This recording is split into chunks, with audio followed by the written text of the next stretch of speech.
Welcome to the Lineman Lounge, hosted by Mike and Evo, calling their shots and being outlandish.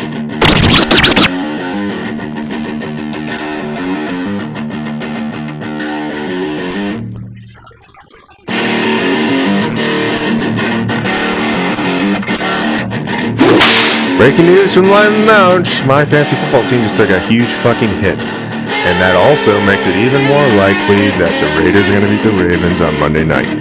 Le'Veon Bell is about to be your starter. Latavius Murray is going to go there as well. Jesus, fuck my ass. Get ready for the thickest podcast in the game. Coming to you from Hangar 6, where sleeves are optional. Strap in. The show starts right now. ¿Cómo están, bitches? This is the Lineman Lounge coming to you from Hangar 6. I am Sleeveless Mike. This is Stan, Evo, Evavold, and we are super pumped to be back with you guys on another Saturday. We're going to get some drinking in today. My man over here actually brought some things to drink. Drinking cut water, getting it started quick. Yeah, a little 12.5% mango margarita to start off the day. That sounds delicious. Had to go get some gas station pizza to make sure that it sits well. So we're doing it classy today. Hell yeah. Actually, so I got all that Yingling out in the garage, but I felt like I needed something a little lighter today. That's probably fucking those cut waters are gnarly. Yeah, they're fucking. By the way, not a sponsor, a sponsor, but if that is one place that I would love to actually be a sponsor of, that would be great. These things will get you fucked. Oh yeah, they'll get you super fucked up. It takes that should be the line. They'll get you cut. They'll get you cut. Cut water will get you cut. There you go. I like that. Fuck up. Yeah, but man, I'm excited for today. We got some college football. We're not going to dive too deep in. This is not a live show. We will be live next week, though. Super pumped for that episode 50. We have got special guests coming in. We're going to do some interesting things. But I'm really excited for episode 50. I'm excited for today's show, and trying to make some moves. I got a little ballsy on Twitter. Colin Cowherd is starting up his own little podcast media group. I was trying to shoot our shot and see if they're looking for anybody else on a Saturday that they need. Have not heard back, but I mean, listen, I want to see this thing grow, man. I really like the things that we do. We've done a really good job, I think, of kind of evolving the show, and I believe in the content, right? Absolutely. And look, if Colin Cowherd passes, I kind of understand. He's pretty big. Yeah. Oh, yeah. I'd say he's pretty big. He's a big deal. He's not fuck socks who said no to us. Right. And so we're not going to trash Colin Cowherd. Like no, we're not going to do that. I will trash Colin for some of his takes sometimes. Sure. But. Yeah, and that's expected. But fuck socks is dumb. You dumb fucking fuck socks. Yeah. Excuse me. Yeah. So. That was Fuck your mother. I cannot believe that we didn't get that sponsor. We don't have any sponsors yet. We're still looking for one. We're still going to keep looking. We're going to try eventually make some money with this thing. Maybe we'll get picked up by a Colin Cowherd at some point. Maybe we'll be a product of Barstool at some point. But I believe in our product. I believe that the things that we're doing, people listen. Now. Are we reaching a wide audience right now? No, but that's coming at some point, I believe. So I've been using this word "believe" a lot, right? Because I really feel like I'm motivated. I want to do all these great things. It kind of reminds me of a guy from a fucking fantastic TV show, Jason Sudeikis, Ted Lasso. My guy, I love Jason Sudeikis, and I love Ted Lasso. He is just overly positive. Now, granted, there are times on the show where we're not super positive. There's going to be things today where we talk about that are not positive in nature, but we need to talk about them. But just that belief that, you can go and do and be great, that is super fucking important. It's super cool. And actually, we got a nice little thing to go ahead and hang up. Yeah, the producer of the show, Amber Carlisle, did a little bit of work outside of the show for us and got us a nice little accoutrement to the set. Oh, fumble. I believe they call that a turnover in soccer, though. I don't know. I'm not sure. I'm not positive. This bloody cunt. Something like that. There we go, baby. Yeah. We'll wait for this to fall down mid-show, and we'll have comment on it. Yep. I got the double-sided tape. I should be good. Should be good. Should be good. And, I mean, it's got Joe Boo kind of watching over it. All good things. I thought about kind of making it crooked to start with, but I feel like we're going to go right from the rip. I believe, and I'm excited to talk about today's all the shit on today's show. So we're going to start with college football, right? Yeah. Yep, college football. So we got games going on right now. By the time you see this, these games will be done. But we just want to make our little comments here about what we're seeing so far. So I know you want to talk about your Buckeyes right now, taking it to Michigan State. Absolutely stomping a shithole in Michigan State, 42-0 with 5 minutes before the half still to play. This game's fucking over. Ohio State is essentially punching their ticket to the playoffs as long as we can get by Michigan next week. Should not be an issue. I mean, I think that Michigan State is a better team than Michigan. Michigan State proved that they were a better team than Michigan, and we are stomping an absolute shithole in them right now. Yep. Now let's CJ Stroud's having himself a little bit of a game here. 23 to 25, 350 yards and 5 fucking touchdowns. That's five not fucking tuds in the first half. This is the type of score and stat line I would expect to see when Ohio State is playing. Oh, yep. Then Ohio State has the ball back. This is the type of stat line that you would expect to see when Ohio State's playing Charleston Southern or something like that, right? Right. Not the number 7 team in the country, Michigan State. This is when you're playing a slack Division II team. Yeah. And I bring that up because right now the number 1 team, Georgia, is playing Charleston Southern. And the score there is exactly the same, 42-0. You think that Georgia's taking it to Charleston Southern. Oh, yeah. But Charleston Southern, who the fuck is that? To be completely honest, sorry, Charleston Southern fans. I know that you're all watching, but who the fuck is Charleston Southern? Don't know. I'm expecting Georgia to blow them out. Correct. You're seeing the same sort of score and these great stat lines of Ohio State playing Michigan State, the number 7 ranked team. Correct. That kind of says something. It makes me feel very good. Ohio State they have corrected the issues that we had at the beginning of the year. Not able to play defense, not able to stop the run. I mean, Michigan State comes in with a guy who is in the Heisman race as a running back. Was fantastic. He has not done shit. At this point, we've taken him out of the game because they can't run the ball now because we're kicking their ass so bad. So that's fantastic. But I'm very pumped about that. I need Texas to start scoring some fucking points because for some reason I picked Texas over West Virginia today in a parlay. I'm not surprised, but also surprised. Wake Forest, number 10 in the country, down to Clemson right now. A game where I did pick an upset and Clemson to win that game. I picked it as an upset for a reason. Because I got better odds. I wanted some more money. I wasn't sure this was going to actually happen, but right now they're up 17-10, just getting ready to go into half. And then we got a whole bunch of other bullshit games. Everybody from the SEC is not playing anybody. Like we said, Georgia's playing Charleston Southern. Mississippi State is playing Tennessee State. By the way, that's the University of Tennessee is the big school. Tennessee State is some probably tiny-ass school in the middle of fucking nowhere, Tennessee. And then you got Texas A&M playing Prairie View. That is not a school. That's a community college, it sounds like. There's nothing wrong with that. Good. Community college is great. I went to a community college after I had failed out of my previous college and lost my football scholarship. But, yeah, there's not a ton going on. There's not a lot of games this week that are exciting. I'm putting Cincinnati on upset alert, though, with SMU. SMU is a pretty good team, and they could go out there and beat Cincinnati. We got Arkansas, Alabama as well. Arkansas is okay. Alabama should put in work there. But anything you see that any upsets you're calling or any exciting games you see? Did you say anything about Virginia Tech?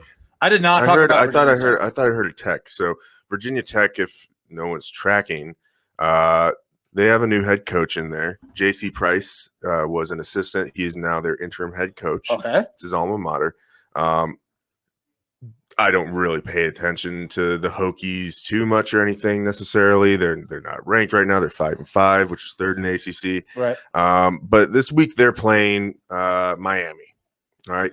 And the only reason why this stood out to me is because I watched that Barstool Sports Advisor and Dave Portnoy put a $500,000 bet on the Hokies to win this game. So he's putting some big dough on this game. So if you want to bet along with Dave Portnoy, he's looking at this as like a lock. They're going to have that high of having a new interim head coach in there, and he's putting real money down on it. So if you're looking at betting on a college game and you want to have a little bit of fun and enjoy either the splendor of winning or the sadness of taking a loss, you don't have to do it to Dave Portnoy's level, the El Presidente, but you could follow along and either enjoy it or hate it with him. And I think that's a pretty fun bet, just kind of random. That's the main game that I'm kind of watching just because there's so much fucking money on that one. I mean, so we've talked about interim head coaches kind of giving your team a boost. Is the game in Blacksburg as well?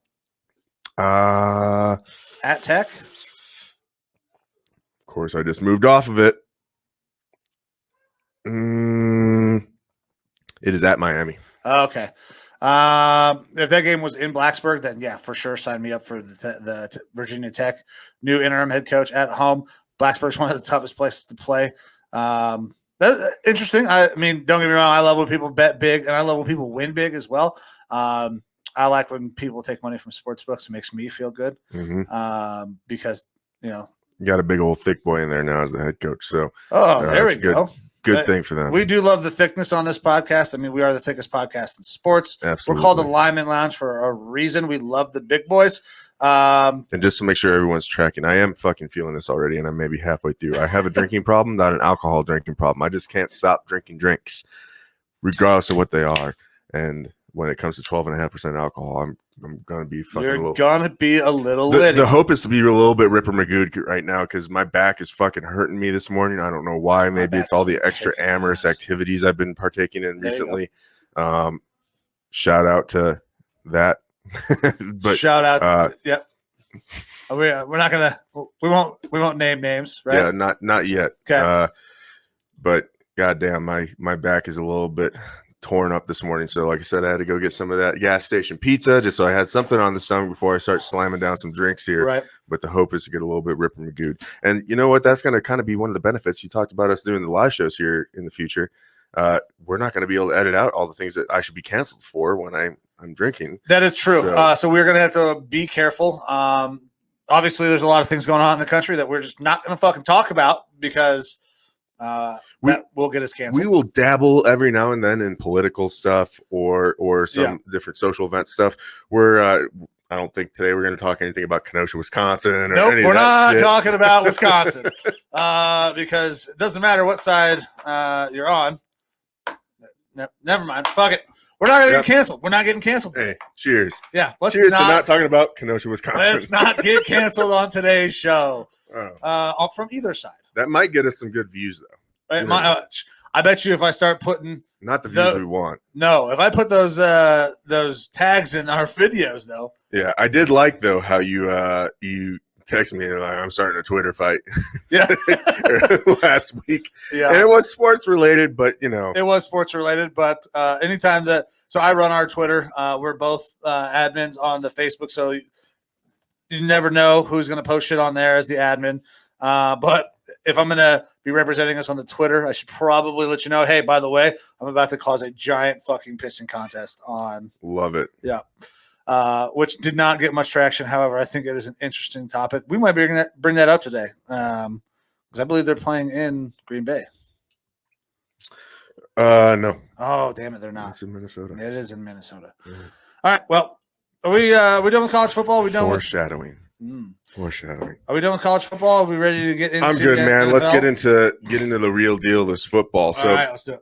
Thursday night game, Patriots at Falcons. This already occurred, so you cannot bet on it anymore, people. I'm sorry. But if you were betting, I'm assuming most people would probably be betting for the Patriots. Yeah. Even though the Falcons have looked a little bit better, if you did if you did put your money down on the Patriots, they won handily 25-0. Yeah. Mac Jones looked like he's Mac Jones. He's just so fucking efficient. Yeah.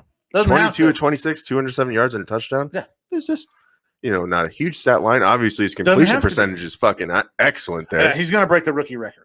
He's going to break Dak's record.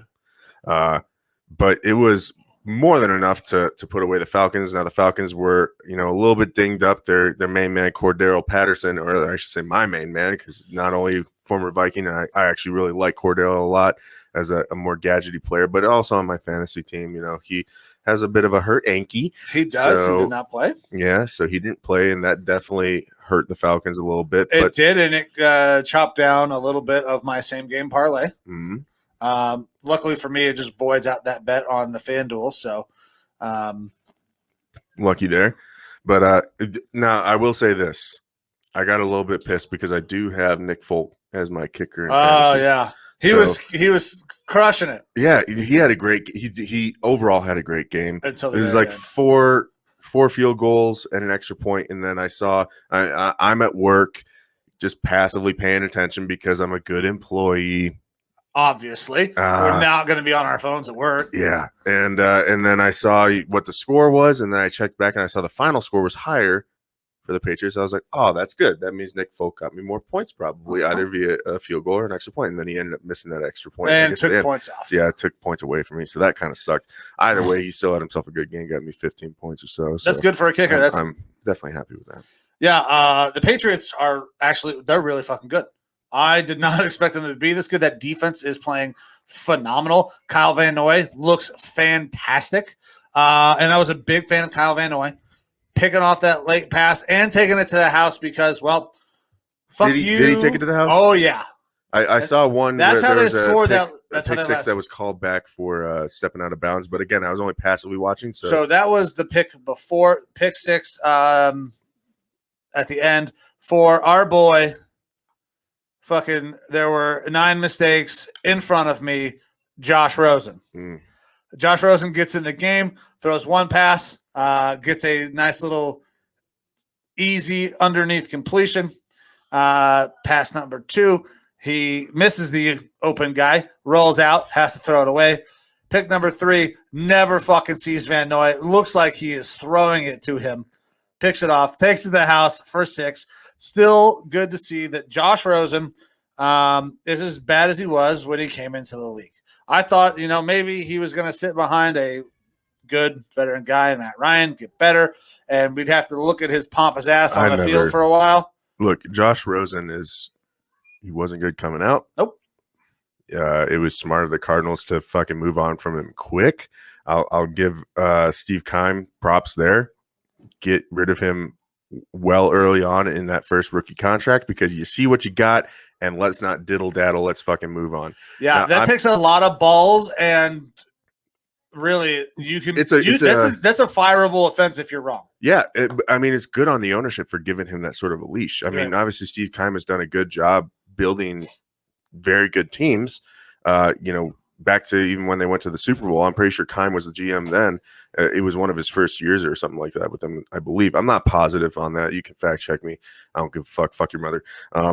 But he has done a very good job of bringing in talent on his team, making them still relevant and exciting. I wasn't excited by the Kyler Murray pick. Obviously, he's working out. He's doing good. Yep. I'm still not a huge Kyler Murray fan, but he is undeniably doing very good this year. I mean, you can't take anything away from him. Keim's done really good things with that team. Moving on from Rosen, super smart. And now some other teams you can see have dabbled in him, and everyone has seen the same shit. He ain't very good. No, he's terrible. It makes me feel better about the Baker pick. He's better than both guys from California, which I said that I didn't want either one of those. My number one choice would have been Josh Allen. I was good with Baker. I didn't want Lamar because I was worried about the type of offense you'd have to run, but he's in a great system over there in Baltimore. I don't think that Lamar has the same type of success if he comes to Cleveland early on when they get drafted because our coaches were not willing to change fucking anything to accommodate anybody, and that's why they got fucking fired. I agree. Lamar has a different career path if he ended up going to Cleveland.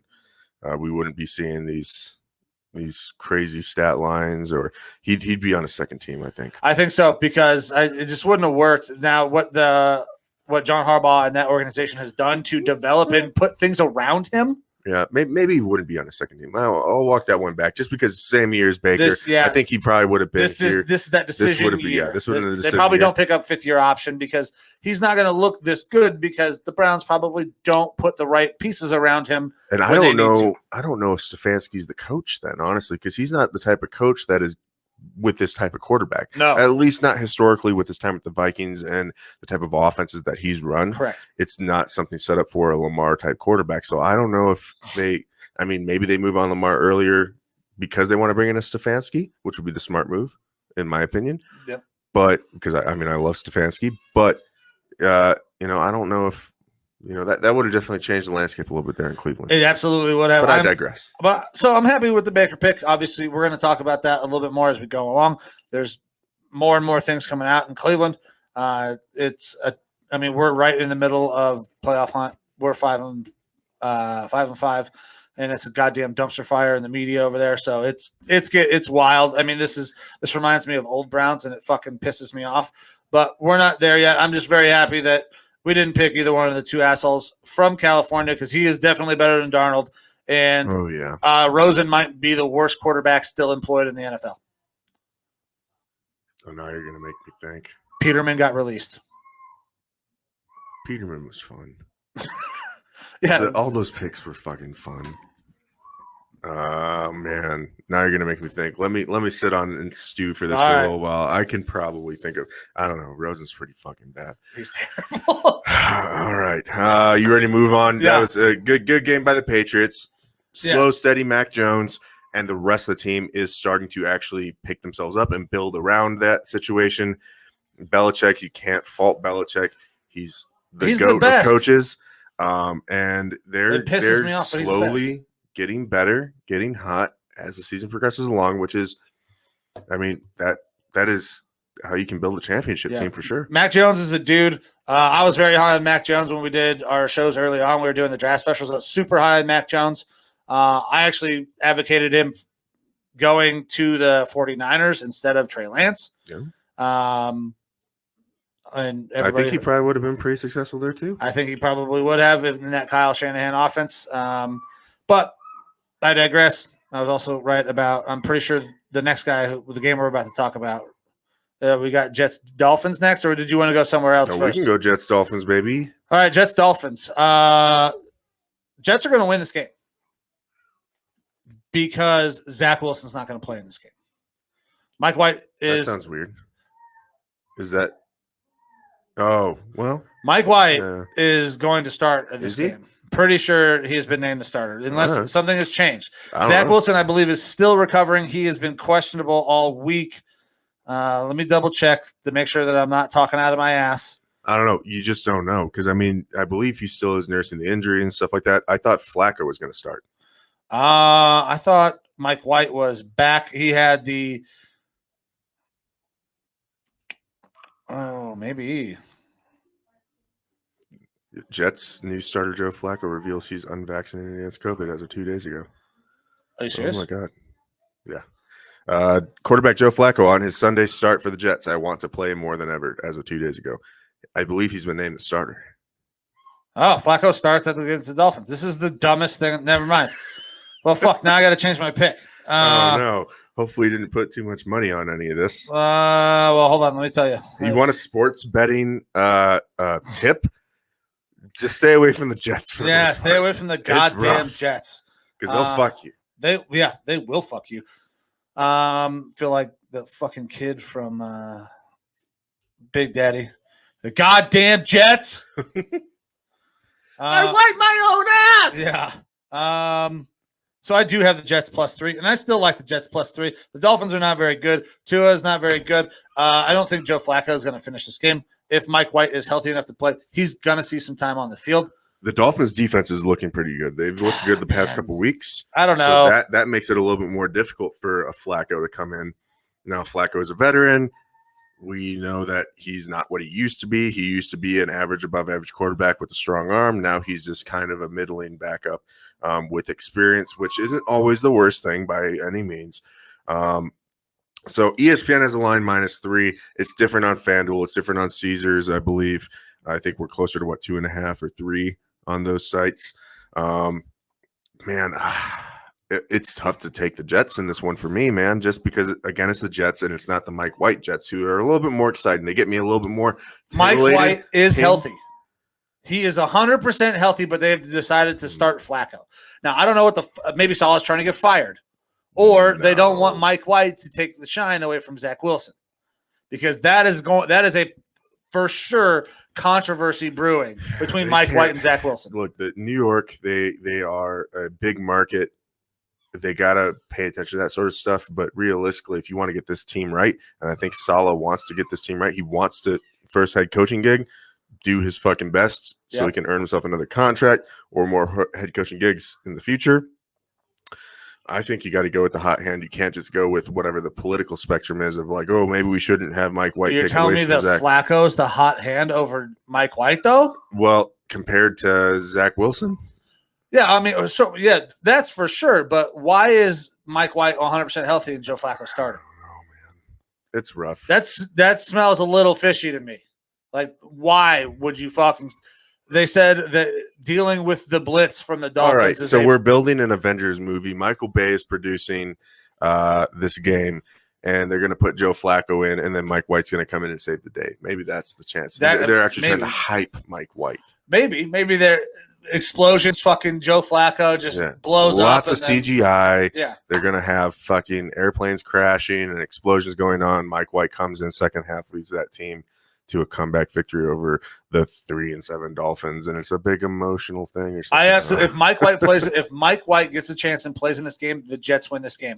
If he does not see the field, I got the Dolphins. Maybe if you can make a second half bet, that could work. That would be fun. Oh, I might have to look at a second half bet, a little live bet. Yeah. So with the line on ESPN right now, Miami -3.5. Look, I got the Dolphins. The way that their defense has been playing the past couple of weeks, I like them over the Jets. It's tough to vote for the Jets. It's tough to put any stock in the Jets. I like the Mike White stuff just because he's a little bit exciting, but I don't want to get overhyped from his good first week. And then, I mean, last week he looked pretty good till he hurt his fucking forearm. Yeah, but I mean, he was throwing some picks and stuff, right? No, he looked great. Yeah. He looked really fucking good. Dropped a goddamn dime on the Colts after his forearm was hurt and he was losing feeling in his fingers. Mike White can play. Mike White is a better quarterback than Zach Wilson. He's also a fucking better quarterback than Joe Flacco, which pisses me off that he's not starting this game. I have already put in my parlay. Jets +3. I'm fucking sticking with the Jets. If Mike White doesn't see the field, they're not winning, though, because Joe Flacco's washed. Are you going to be calling for Saleh's head if Mike White doesn't play? No. I think Jets fans might be calling for Saleh's head if Mike White doesn't play, though. Well, that's just the Jets fans. They're a little bit rambunctious. I like Saleh. Listen, if Mike Greenberg goes on fucking Get Up and trashes Saleh for starting Flacco, every other Jets fan in the world is going to hop on fucking board, and I can't blame them because I don't know why you're starting Flacco in this game. Yeah. I feel you. All right. So I got the Dolphins in this one with Flacco starting. That's just, to me, their defense plus Flacco equals no-brainer to me, but maybe I'm going to be wrong. Maybe Mike White comes in there and makes me look like a fool, and I'm fine with that, actually. Great white hope, baby. I'm fine with that. That's so racist. So we'll move on to our next game. This one is actually pretty interesting to me. It's the Colts versus the Bills playing in Orchard Park, New York. All right, so Bills, I've been kind of banging the table on the Bills for the season. They, I think, are one of the best teams in the AFC, and they've just kind of looked like shit.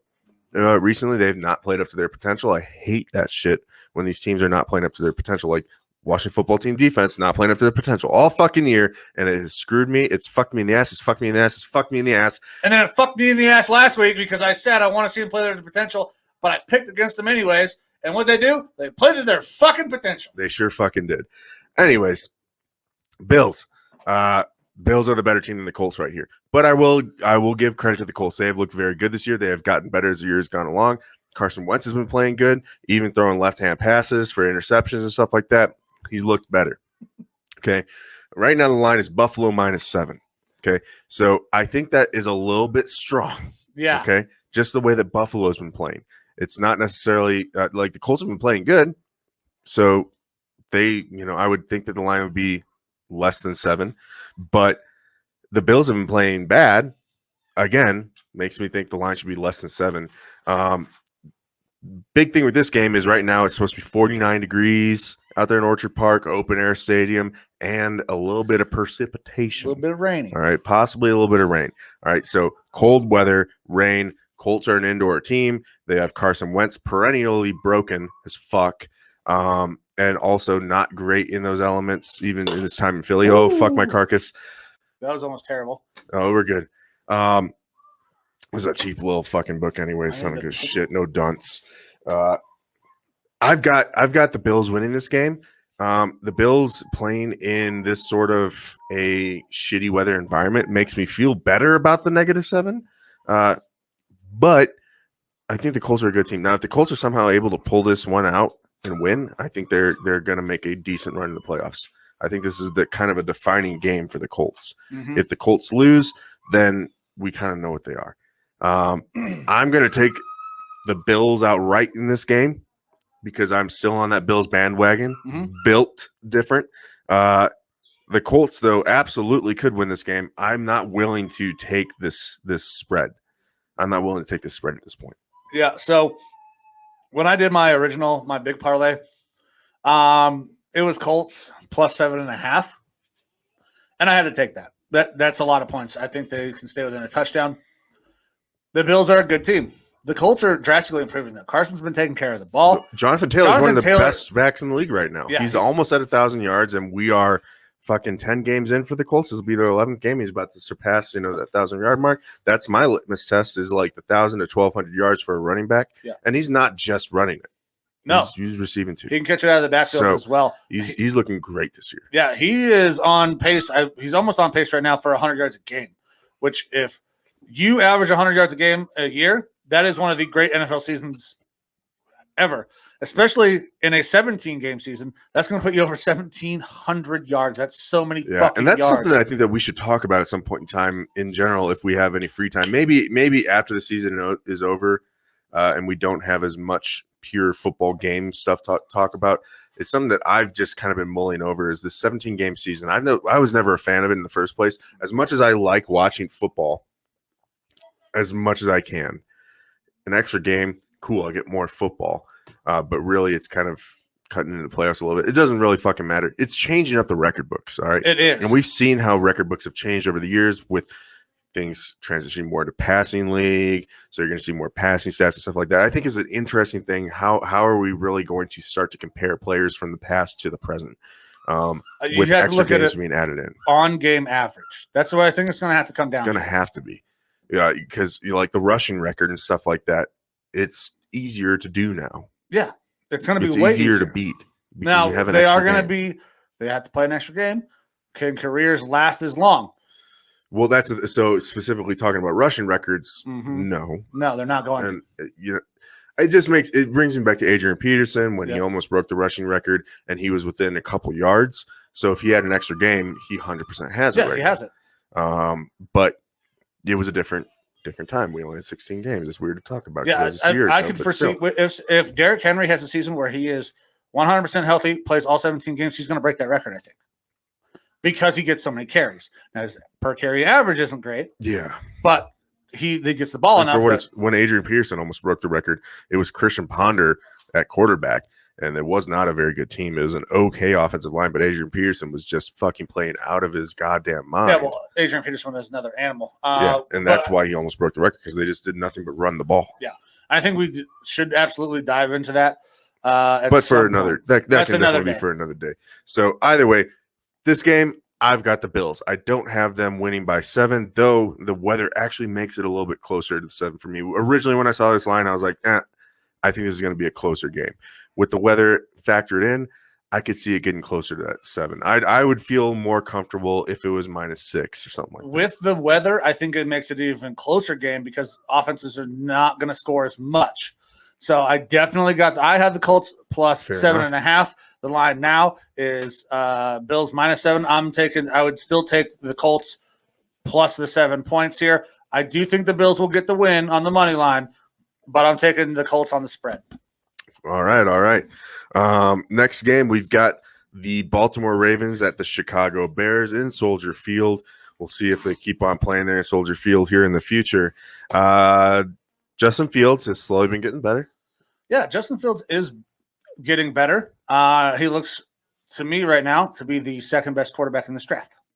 Yeah, absolutely. Behind Mac Jones.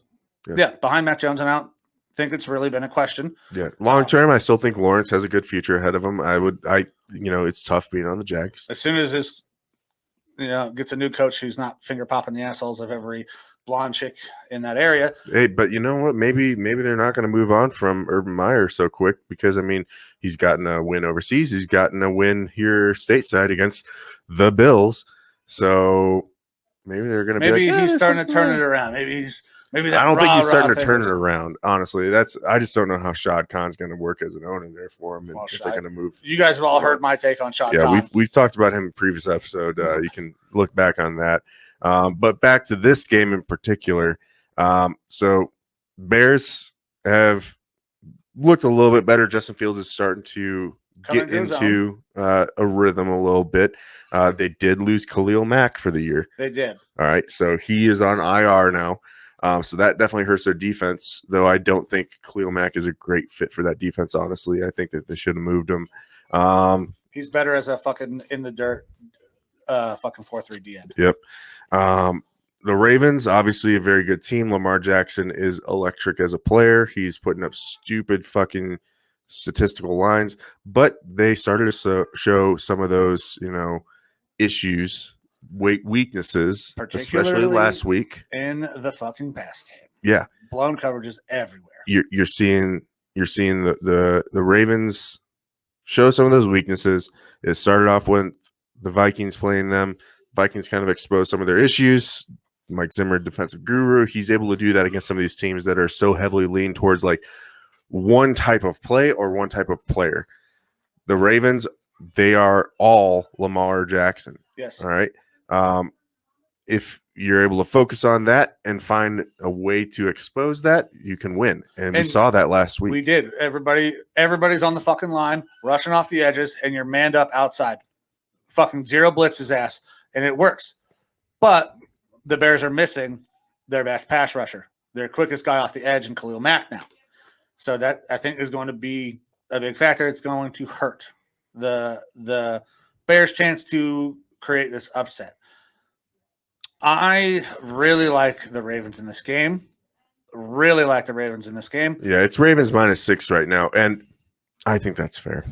Yeah. So I got Ravens -5.5 on FanDuel, and this is the first pick that we've come across in our Lineman Lounge parlay for the week. I got Ravens -5.5. You have Ravens -6 on Caesars. This, to me, is a no-brainer. The Ravens have been exposed. They are going to make corrections. Harbaugh is an excellent fucking coach. He is going to make the adjustments. He needs a receiver to go make plays. Bateman might be the guy he needs to start stepping up as a rookie. Bateman has looked real good since he's come back from injury for them. He is a very, very solid possession receiver, and that guy is just nothing but 10-yard chunks. Yeah, and that's exactly what they need. They need to be able to run the ball, play action, and move the sticks. They don't need huge chunk plays because they can wear you down with the type of offense they run. So I got the Ravens. Also, I think that their pass defense is not going to be tested very much in this game because the Bears cannot protect Justin Fields. They have a good pass rush. Their secondary is not great for the Baltimore. Well, they only got one guy in Allen Robinson. He's not getting the ball nearly as much as he should. It was talked about on Thursday Night Football. Can they protect him? Can he get the ball to a dominant receiver like Allen Robinson, who I really like? I think he is way underutilized there. Matt Nagy's a fool, and he's absolutely gone after this year unless they franchise tag him again.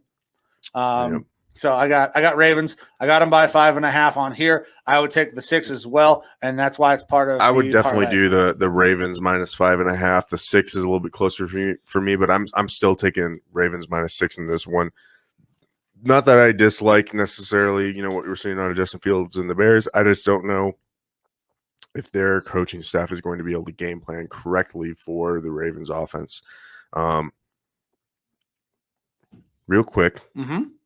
what week do you think Nagy gets fired? Because I don't know how you don't fire Nagy. I want him gone if I'm a Bears fan from the get-go. However, I personally am not a fan of firing a coach midseason. There's benefit now because the rules have changed a little bit in the NFL of when you can start to interview coaches and stuff like that starting this year. I think that it doesn't, like, you can see a little bit of a boost like we've talked about with interim head coaches, but the Bears aren't going to get a boost from an interim head coach that's going to fix their 3-6 record. No. So I feel like it makes sense for you to get rid of your head coach and start looking for the new head coach at the end of the year. So around what week do you think would be smart for them to get rid of Nagy? Week 1. It would be it would have been the smart time to do it. But at this point, they have already had their bye. Nagy came down with COVID, got a little reprieve there. I think that actually does help him that he was not there for a couple of weeks. I mean, any week's a good week, but I actually think at this point, unless they're absolutely blown out in this game, if they are completely blown out, I think he can get fired this week. If they are within 10 points and they continue to be close-ish, I think he makes it through the season and they cut him as soon as they fucking can and start looking for new head coaches. Yeah, so I think week 15, week 16 is where we're going to start to see head coaches drop.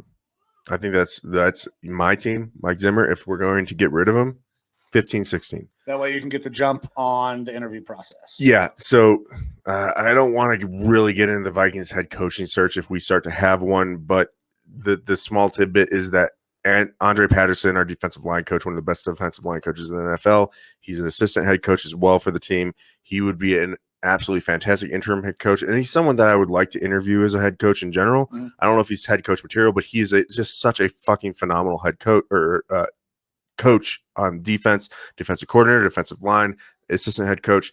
I don't know if he is head coach material per se, but the players fucking love him. I like his defense.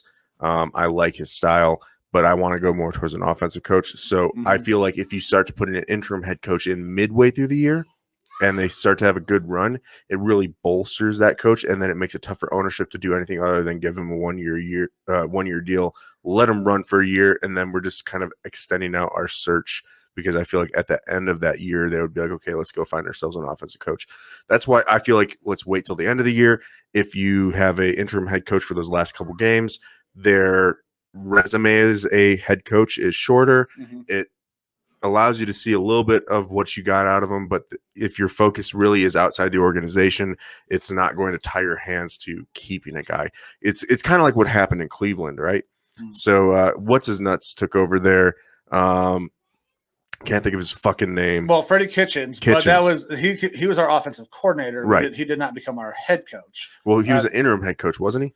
No, he became our offensive coordinator. Greg Williams became our interim head coach when we fired Hugh Jackson. And then Greg Williams was subsequently let go. They did the interview process, and Freddie got the job that he was not qualified to do at all. Yeah.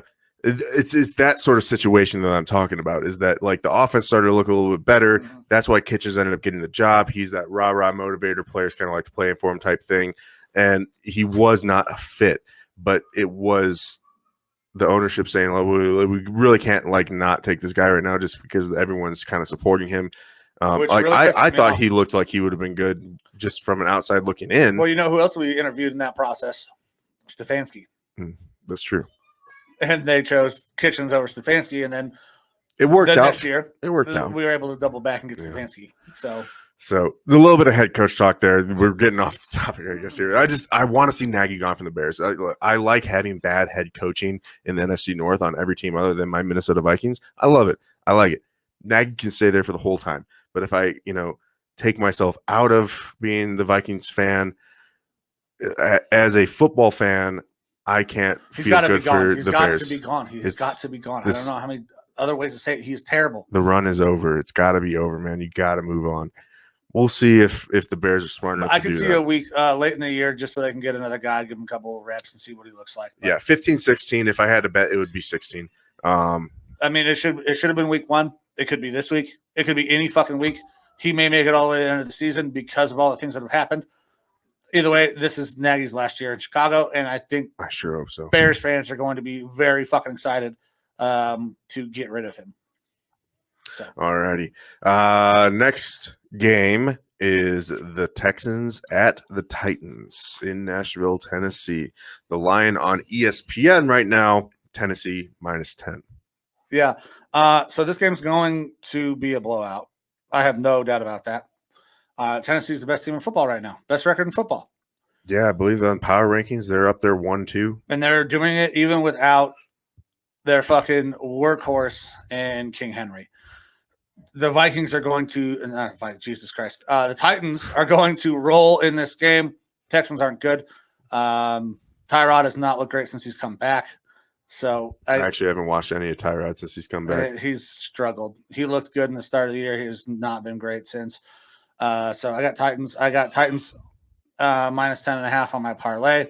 I don't think that this is going to be even close to a game. When Tennessee is beating teams, they are beating them handily. They're going to beat the fucking brakes off the Texans. Yeah, so 10.5 is one of those large spreads. I hate taking those really large spreads because more than a 2-score win, it absolutely happens week in, week out in the NFL. It's just tough for me to say that that'll happen. I always have difficulty betting on those sort of two-score spreads. However, this game is being played in Tennessee, open air stadium, right? 58 degrees. Also projected for some precipitation. Mm-hmm. Okay, so Adrian Peterson, he's had some fumble issues earlier in his career, but he's having more time with the team. He's gotten better with those fumble issues. That helps them out a little bit. The Titans are definitely a little bit more of a blue collar kind of run the ball type team. They've looked really phenomenal. I'll give the Texans credit. They have scrapped it out with some good teams. But by the end of the game, they end up losing. Texans are 0-5 away. They're playing away right now. I don't see them winning this game at all. The 10-point spread is rough for me. If I was like 7.5, I'd consider it. But I'm taking the Titans outright. I don't know if I can get behind the spread, especially with that weather. I think it does keep the score a little bit closer, a little bit more low scoring. But I absolutely got the Titans in this game. Yeah, Titans. I had the spread. You're not on the spread, but it's the Titans, and it's going to be a landslide. And you look, I'm a little bit more conservative with my betting in general, just because, I don't. This is my first time going at sports betting, so I don't like taking those larger spreads just yet. We'll see. Maybe next year we'll see a bit of a shift in the Evo betting spreads. Next game, another early morning game. I say early morning at 11 a.m. here in Arizona, so it's midday game, and it kind of pisses me off when I wake up early and then I have to wait for fucking ever and just beat my fucking meat until the fucking football starts to play. Yeah. Hey, it gives me a little bit of time to get some collagen, so that's good. But we got the Jets and Dolphins being played in East Rutherford, New Jersey. Didn't we do? We just did that one. Fuck me. Sorry, I jumped. Saints and Eagles being played in Philadelphia, Pennsylvania. We can edit that one out. Yeah, I'm definitely leaving that in there. So this is an interesting game. Eagles -2.5 on ESPN.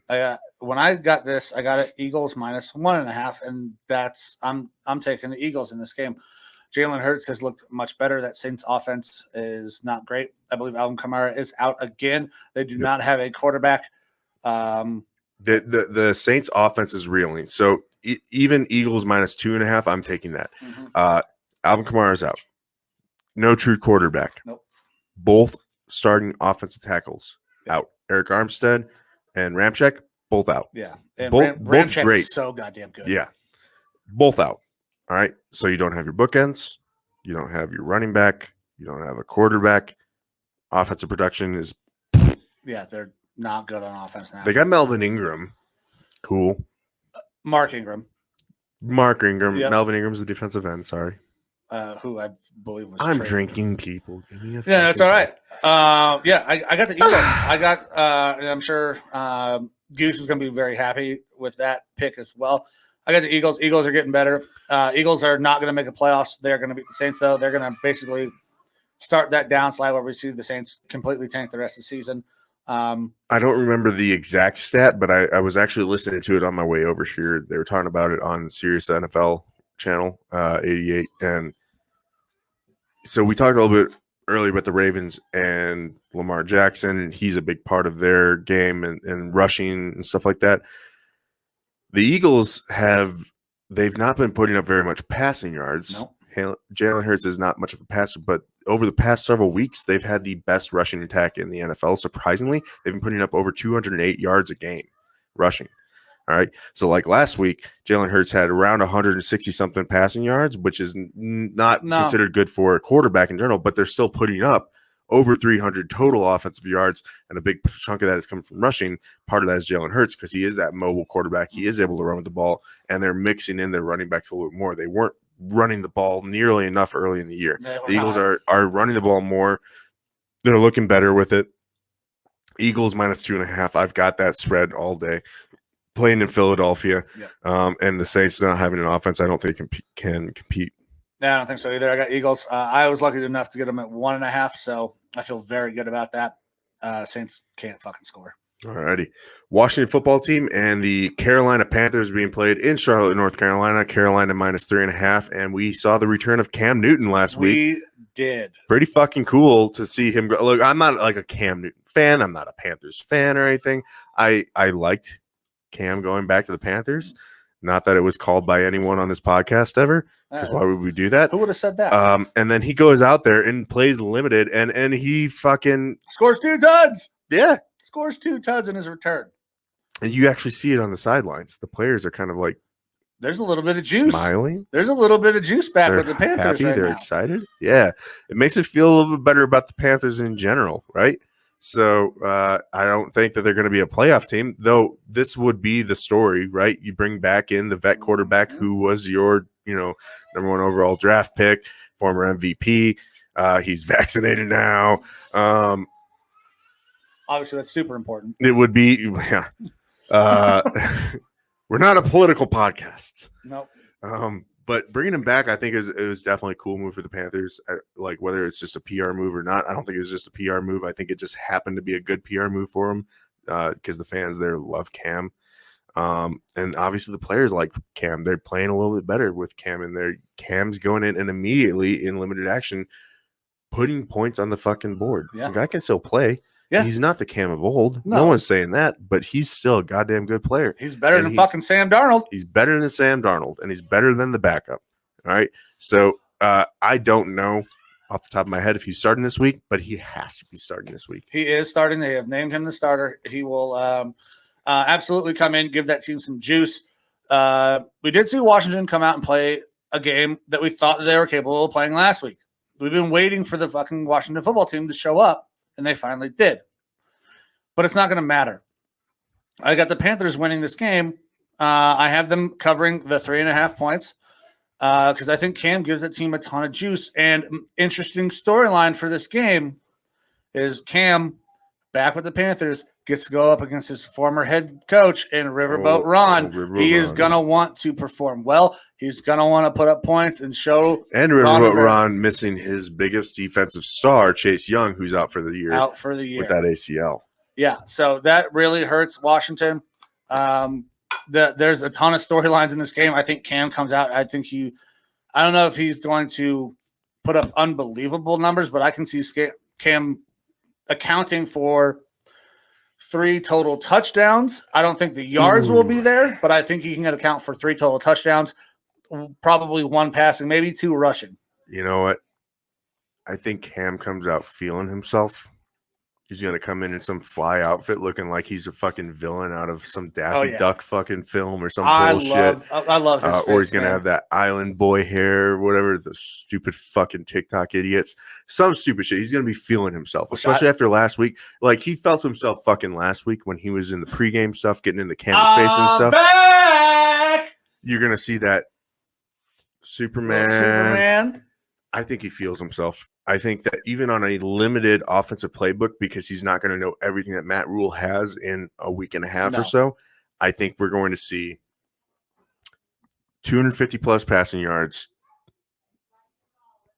2 passing touchdowns, 1 rushing touchdown. Cam's going to be over 50 yards rushing as well. I would say actually 75 yards rushing. I think that he's going to be that difference maker on the team. Mm-hmm. I liked what I saw out of Washington last week playing against the Bucs, who are one of the best teams in the NFC, probably top 3. Very good chance of going to NFC Championship and the Super Bowl. But for them to just come out of their bye looking like absolute dog water, fucking weird. Fucking stupid. I don't know how Brady does that. I don't know how Arians allows that to happen. I'm pretty sure Arians corrects that shit this week. And and Arians kind of tossed Tom under the bus, and Tom was not happy about that. I'm pretty sure he had a very short press conference. He was there for about 1 minute and 36 seconds, I think is what it was. And then he's like, all right, fuck it, I'm out. Yeah, so line right now on ESPN, Carolina -3.5. I'm riding high on Cam being there with the Panthers, playing back at home, getting those fans behind him. The fans are going to be excited to see him. Christian McCaffrey's healthy. Yeah. And I got the Carolina Panthers winning -3.5 all day. I got Panthers as well, and I think this is going to be a Cam coming out party, a big fuck you to Riverboat Ron for the way things went down, because I don't believe that separation was a good one at all. Yeah, I don't think so. I like Ron Rivera. I would like to think that the relationship between Cam and Riverboat Ron is okay, but I honestly don't know how that went down. Kind of gut tells me that it wasn't a great separation, but they kind of kept it a little bit out of the media. But regardless, I think it's even less for Cam about going against Rivera. I think it's just about him being back at home with his team, getting fans behind him. And feeling that kind of energy that he had when he first got there in Carolina. This is back home, back where he wants to be, back in the NFL. He's going to ride that energy, get the rest of the team picked up around him. Panthers -3.5 all day. You got Cam accounting for 3 touchdowns. I am accounting for 3 touchdowns, expecting a big game out of Cam. If you can get a bet that says Cam's going to account for 3 touchdowns, take that bet. Trust me, take that fucking bet. I'm going to look for it after we're done with this. Absolutely. All right, next morning game, we got the 49ers at the Jaguars in Jacksonville. San Francisco -6.5. San Francisco had themselves a game last week. Get out of here, small child. Will you lock that door? Woogie boogie. Woogie boogie. Guys, do remember, even though we curse a lot, we say a lot of maybe sometimes outlandish things. This is a family show-ish. I mean, I have a family, so. Is there a good mix of PG-13/NC-17? Yeah, I think we're somewhere right in. We hover around those ranges. We ebb and flow. Yeah. There's a great oscillation between content in this show. Most of it tends to lean a little bit more towards the fucking cunt and a little bit less towards the poop and butts. Yeah. Yeah, it's definitely more the more explicit, but there are those softer times. So talking about softer times, the Jags are kind of soft, and we saw the 49ers come out and play a fucking man's game this last week. They did whatever the fuck they wanted. I like the Niners in this game, and I like them to cover the spread. Okay. San Francisco -6.5. Oh, yeah. You know what? I'm actually going to take a little bit of advice from a friend of the show, Joe Rockstar, who is a big 49ers fan. All right. Like I said, talking to him a little bit on Thursday night. He's talking to us about the show, got some tips on the show. Thank you very much, Joe Rockstar. We definitely take that into account, even if it didn't seem like I was mentally all there, because I've got other shit on my mind, like my back going out from amorous activities. He said, watch what happens. 49ers are going to win versus the Rams. Last week, you're going to win versus the Rams again. They play the Rams end of the season, last game. On January 9th, he said, watch, our only 2 wins for the rest of the season are going to be the Rams. He said this before the Rams-49ers game. And then he said that they're going to lose out the rest of the way. I don't think that's what he wants, but I think that was a little bit of a prediction. I'll go with Joe Rockstar. The Rams aren't going to cover, the 49ers aren't going to cover this game. 6.5. I think that they win. I think they got to win versus the Jags. Yeah. But I'm not going to have them covering the 6.5 points. I think it'll be closer, even though the Jags aren't a great team. They're not a great team. They're not great. The Jags aren't a great team. Sorry, Daiquiri. But they will keep it a little bit closer, uncomfortably close for the 49ers, who have to still figure out what the fuck is going to go on at quarterback and running back. And they got a lot of questions. As long as Kittle gets a whole bunch of passing yards, I'm happy. But 49ers win this game. They don't win the game by 6.5. I think that it is 3 points, maybe over, if we got some weird stuff coming on, one of those cool NFL scores. But I'll go with Joe Rockstar, kind of. kind of. 49ers still win this game, Yeah, but they don't 49ers win it like they should. I think the 49ers win this game, and I think they win it like they should. I don't believe in Jacksonville at all. And 49ers, I said this at the beginning of the year. Now, I'm not going to hit this, but I said every team in the NFC West was going to be 500 or better, but only some of them can make the playoffs. That's a good division. If Seattle was healthy all year, I think they probably go at least 500 as well. If they were healthy. Now, obviously, they're not. That's rough for me, man. They just have looked so bad on defense. We're going to get to them. But I can't see the 49ers dropping this game. I think they can cover because they played so goddamn good the other night. I think they get back to that 500 mark where I kind of had everybody in the NFC West. Yeah. Like I said, I'm picking the 49ers to win. Sorry, Joe. I'm only kind of taking your, prediction here. But I will give it to you next week. Vikings will win next week versus the 49ers. But that'll be next week's show when I'm possibly puking. Yet, live show next week. We'll have episode 50. We'll have a little bit of fun stuff going on. Make sure to tune in to the socials. We're going to post what's going to kind of be. We'll allude to what's going to be happening. I might be vomiting by the end of the show. Yeah. You might have to carry the fucking show because I don't know that I'll be able to talk very much. That's okay. I'm very excited. We'll see how it goes. I laughed when you said that it was going to be easy. But it's gonna be an awesome show next week. Gonna be live. But I did want to bring up one thing. We actually had some interaction on the Facebook page about George Kittle not being very good, not really being himself, not being that dude anymore. And you and I both were kind of like, what are we talking about? Like, what is? I don't know what other people are seeing that says that George Kittle's not that guy. Now, obviously, he's banged up. His numbers aren't high, but since he's been back, he's been fantastic. George Kittle is one of the best tight ends in the league.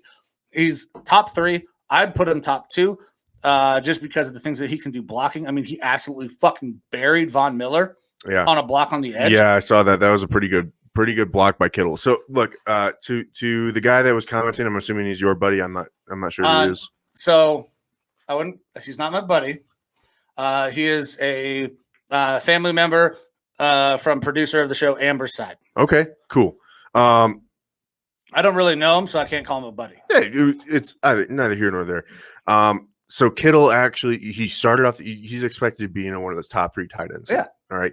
He started out the year slow. He was hurt. He did not play well. 100%. He did not play well. Yeah. Actually, good call. All right. Over that course of the first half of the year, he put up maybe 250 yards from what I'm looking at here and no touchdowns. That's not what you're wanting to see out of a premier tight end in the league, one of those good move tight ends. He was injured. He got shut down for 4 weeks.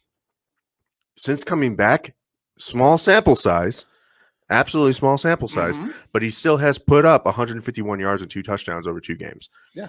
I will take that of a tight end all day. And that's on 11 total catches. He's had 15 targets. So you're telling me he's averaging 5.5 catches a game, 75 yards, and a touchdown. Those are top-end tight end numbers. Yeah, and I'll say this with a grain of salt. It is small sample size. I'm not willing to say yet that he's back to that elite level, but he's showing that he's played these last 2 games like that. And based on his history, I've got to say that we're going to see more of this. Yeah. He's the most dynamic offensive weapon on that team right now. I was hoping it would be Ayuk or Deebo Samuels. Deebo is weapon. Okay, I'll walk that back. Deebo has fucking balled out this year. He's looked real good. If you got him on your fantasy team, you're fucking loving that you got Deebo where you got him. All right. But Kittle has looked good in these past 2 games back. All right. Tight ends are always a safety net for quarterbacks. That West Coast style offense, it works with a tight end. Yeah. So I'm not going to say Kittle is back to his elite level, but with one more good showing this week, I would be willing to say that. Yeah. And that's why I made the argument of maybe I don't write him off yet. No. He's playing well right now. He's healthier. And once you get this guy healthy, get that long hair out there, he's looking good. And since he's come back from injury and he's been healthy, he has put up elite level tight end numbers. Yeah, I was super glad to be able to pick him up in fantasy and stash him on my IR. I've had him sitting on my team in an IR slot for weeks, just waiting for him to get back because I knew George Kittle is a pro's pro. He's a stud, and I expect similar things to continue. Yeah, when he kind of broke onto the scene out of Iowa, it was like flash in the pan type thing. You didn't know if this was just like him showing up for 1 year and then teams are going to figure him out. He's shown to be one of those good tight ends in the league, and I don't think he's going away immediately. No. So I think we still have another couple years of him being really good. Now, players have lulls, and we saw a lull, and there's an explanation. There's injuries. But George Kittle will be in the league for forever because he's the best blocking tight end in all of football. I don't know if I'll agree with you on that. Okay. I would love to hear who you think is better than George Kittle in blocking. Primarily blocking tight end. I can't think of one off the top of my head, but there's guys out there that can't catch a fucking cold. Okay. But they're out there to block. So you're telling me the light tackle is probably a better blocker. Sure. But possibly. A guy who if you're looking at an actual tight end, a Tony Gonzalez, phenomenal blocker, phenomenal catcher. Yeah, that's Greg Kittle. That's your Greg Kittle in the league. He's the best blocking and receiving tight end. Straight blocking, I'm not going to say he's the best. He's obviously very good. Like you said, he put Von Miller on his fucking ass. Buried Von Miller, great clip out Hall there. Of Famer. Yeah. Greg Kittle, great tight end. George. I fully expect him to continue to look very good and do well. All right. Next. Yep. What we got? Bengals and the Raiders in Vegas. The line on ESPN right now is Cincinnati -1. I believe that's moved a little bit here and there. Interesting game. I think the Raiders are done. I know, like, there's not a ton of reason. It's just my gut feeling. I feel like the Raiders they're going to be competitive, but they're going to be maybe 25% win for the rest of the year. Yeah, so we've seen a drop-off in the second half of the season from the Raiders the last 2 years. It's kept them out of the playoffs. But that was with John Gruden as their head coach. I think the Raiders actually bounced back. After getting absolutely fucking dog-walked by the Chiefs, which I don't think anybody saw coming. I thought people thought it would be a close game. Yeah, to put that out there about the Chiefs, we were very heavy on the Chiefs not covering because they don't fucking cover. And they covered.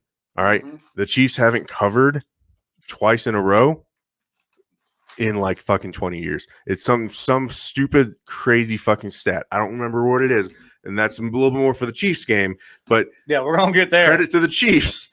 They covered last week, and we were like, I was fucking spraying fucking goo cannon all over the place last week saying the Chiefs do not cover, so don't take the cover. And what do? They fucking cover. They make me look like a fucking fool. It's not going to happen again this week. It's not. We're going to get there. That's a different game. Just needed to get that out of there because I'm fucking sitting here half Chubb ready to talk about it. Yeah. Raiders, though, in this game, like they looked decent last game, but they didn't look great.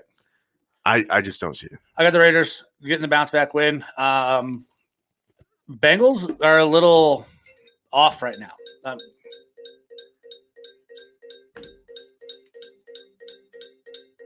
All right, we're going to turn that off.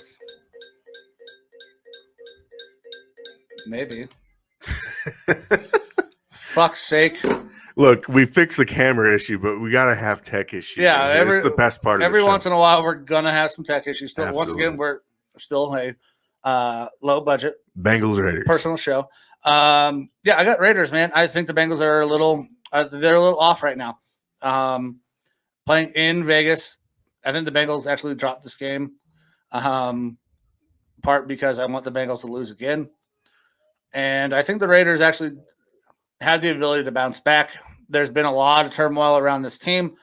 It is very likely that it could completely fall off for the rest of the year. We've seen it in the past. I don't think it's here. I think the Raiders get that done. Yeah, like I said, my prediction for the Raiders rest of the season is that 25% win rate-ish. I like the Bengals. I like what they've been doing. They've competed against very good teams. Bengals -1 on the line right now. I would take that personally. I mean, that's a pick 'em essentially. So you're picking the winner. It's close to a pick 'em. I believe, again, going back to that Barstool Sports Advisor, they didn't know who to pick, so they fucking crumpled up a piece of paper in each hand, one saying Raiders, one saying Bengals, and just said, take who you want. They're not even able, like this is a very close game. This is the one game that I'm really not certain about this week. I feel very good on a lot of these other ones. This is a very close game. I decided to go Raiders. You're going Bengals. I'm going Bengals just because I like their offensive talent a lot. I love Mixon. I love the wide receiver thrust that they got. I like Burrow as a young quarterback, slowly getting healthier. The Raiders, yeah, I like Carr. I like some of their options like Waller and stuff like that and Edwards, but I just feel like there's been enough turmoil around that team that they're going to have a tough time going through the rest of the season. And that's why I like the Bengals in this one. All right. Not necessarily one to bet. Yeah, if you're a fan of either team, pick your team. If you're a sports bettor, this is one to stay away from. The only reason I have this bet in, I decided to go back, try another 15-leg parlay, and hopefully I can make a shitload of money, and I won't have to worry about the potential of losing my job because I will have made a shitload of money. All righty. This takes us to the Cowboys and Chiefs, something that we were kind of just talking about a little bit beforehand. The one I'm a little bit more excited about. Yeah. This game is weird. Cowboys are a really, really good team. We saw them fall flat against the Broncos. Then they kind of come back. And the Chiefs have actually snuck their way into first place in the AFC West now. Oh, I was trying to catch a fart. Chiefs at 6-4, best record in the AFC West. Now they're in first place. We saw them go out and smack the shit out of the Raiders. Are they the Chiefs of old? I don't fucking think so. No. I do not think so. I think that defense is going to get shredded by Dak. I think we're seeing an off year from the Chiefs, so we'll focus on their defense in the offseason, get a little bit better there. Obviously, Reed's not going to go anywhere. Andy Reid's going to be the main guy. Bieniemy might leave, but this is just kind of the down year for the Chiefs. Their defense is just so fucking atrocious. Chiefs don't cover. The line is minus 2.5. They will not cover this line. The Cowboys are a far superior team. Their offense is fucking outstanding. Their defense is playing way better than I was expecting. Trevon Diggs just continuing to intercept the balls, except for versus the Vikings. Suck my dick. Cowboys in this game minus 2.5 for the Chiefs. I'm taking the Cowboys plus 2.5. I have Cowboys plus 2.5 as well. And that's part of that Lineman Lounge parlay. I thought about taking them straight up on the money line, but I'm definitely going Cowboys plus 2.5 because the Chiefs don't cover. They did it last week. They're not doing it 2 fucking weeks in a row. That is another pick of the Lineman Lounge parlay. Yep. So actually, that San Francisco game was part of the Lineman Lounge parlay as well. We got to shout this out. So we've already talked about the Ravens. Ravens minus 6. Mike's picking them as part of the parlay as Ravens minus 6. San Francisco minus 6.5 versus the Jags, according to ESPN. Also one of Mike's picks, part of the Lineman Lounge parlay, and part of my Lineman Lounge parlay, Cowboys plus 2.5 over the Chiefs. I don't know how the Cowboys aren't favored in this one. I feel like people are just on Mahomes' fucking dick, squirting that Heinz ketchup out on the steak. I don't get it. I love Mahomes, but the Chiefs are just not that good this year. They're not. The defense cannot hold up against the Cowboys offense. I just don't see that happening. Even in Arrowhead, Cowboys plus 2.5 on this game for the Lineman Lounge parlay. I've got that all day. Yeah. They do not cover. The Chiefs don't cover. And when they do cover, they don't cover again for fucking years. All right? Yeah. They ain't covering. They're not covering. It's not happening. I love this Cowboys pick. I thought they were going to be favored. I think the only reason they're not favored is because they're in Kansas City. That won't fucking matter. Dak is a stud. Dak looks like Dak. The Chiefs defense is terrible. Give me the fucking Cowboys all day. Absolutely. All right. I don't think we need to get too much more into that game. Just no. Chiefs don't cover. Next game, Cardinals and Seahawks for our Arizona fans here. Arizona is favored minus 1.5 on the line, but this game is being played in Seattle. Russell Wilson is back. We saw him against the Packers last week, and that game was, I think, 17-0. But like at halftime, it was like 3-0 or something like that, maybe 10-0. Defense played better. They played better. Aaron was a little rusty. Yeah, Aaron looked a little bit rusty, which is weird to say about Aaron Rodgers, but Aaron Rodgers is also a fucking, I won't say the 6-letter F word, but he is. But I have to. This is my week where if I'm going to get canceled, this is the week because I see the game. Yeah. Seahawks and Cardinals. Cardinals minus 1.5. I've got the Cardinals winning this game. I've got them covering that spread. They're a far superior team to the Seahawks. This is a little bit more of like a rivalry game just because of the conference and everything. In their division. But the line is too close. It's way too close. The line is too close. It's 47 degrees up there, but they're expecting it to be a nice sunny day. It's I don't not like give weather's a shit affecting it. Fucking 47 minus 47. The Cardinals are gonna fucking win this game. Chris Carson out for the year now. They don't have a running game. We saw what happened last week when they don't have a running game. Russell is still a very goddamn good quarterback. He's obviously been out a long time. He's rusty, but the Cardinals are far superior in every facet of the game. They're better on offense. They're better on defense. They're better on fucking special teams. Yeah. It does not matter. Like Kyler's a game time decision technically right now. I think Kyler's back. I think Kyler's probably back this week. If he's able to play, I think he plays. Yeah. This is an inner division game. They need to win this game. They win this game. They have a huge lead in their division because of the things that have happened inside the division, them beating the Rams, the 49ers. Like, this is a huge game for the Cardinals. If Kyler can play, he will play. The fucking Seahawks cover, and this is the last leg of that Lineman Lounge parlay.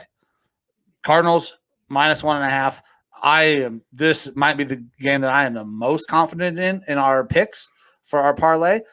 I do not see the Seahawks being even close in this game. I believe this is probably Russell or Pete Carroll's last year in Seattle.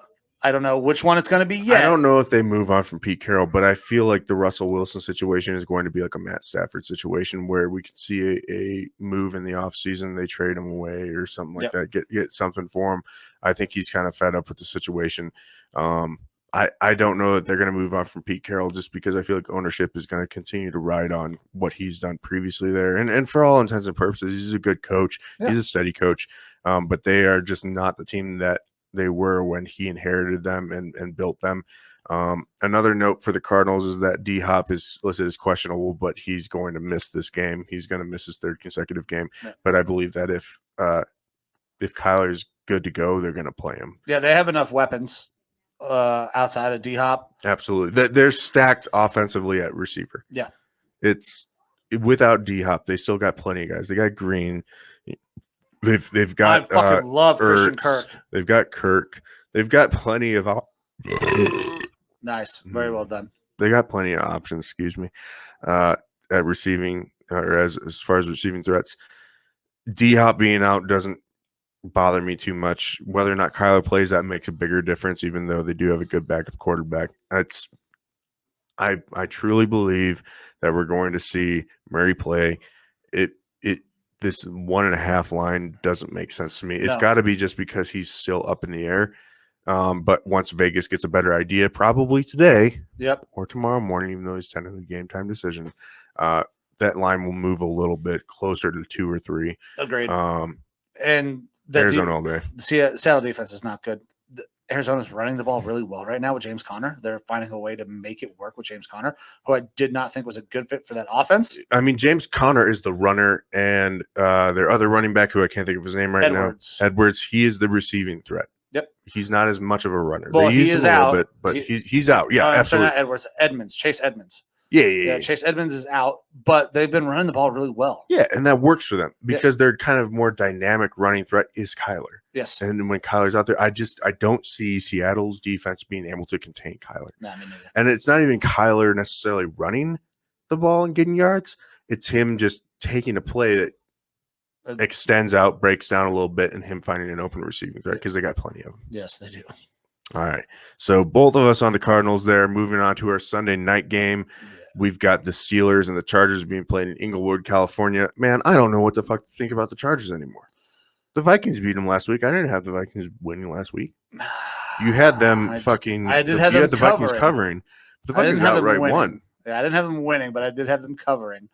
I like the Chargers in this game because Pittsburgh's coming off a game that they did not lose, but absolutely feels like a loss. And lines on ESPN is Chargers -5. Yeah, so I actually got it -5.5, which kind of sucks, but I still like the Chargers. I believe the Chargers are going to bounce back. I think they're going to take the fucking restrictions off of Herbert.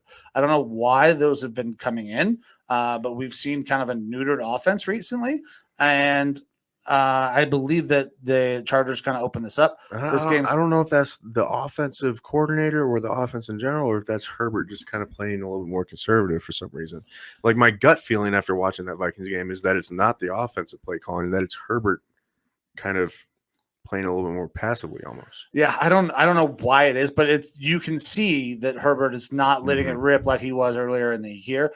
I don't know if he's maybe a little banged up, but I still like the Chargers in this game. This game's being played out in LA. Steelers don't lose last week, but it feels like a loss. I mean, they're 5-3-1 now with their tie. Now the Lions will not go 0-17. It's tough. So I've got the Chargers in this game as well. However, it's tough. There's a lot of things stacking against the Chargers, actually, and it's more so for the stacking positively for the Steelers. They play really well away. They play really well on Sunday night games away, particularly. And they're getting old Big Ben back this week. He's been activated. He has been activated. So, and I don't know if that's necessarily a ton of benefit. Not that Mason Rudolph is a fucking good thing for them. No, at all. But Big Ben he's where he is right now. He's a fucking Big Ben's washed, but he's still better than a lump of meat out there, kind of throwing the ball, and he can barely fucking move.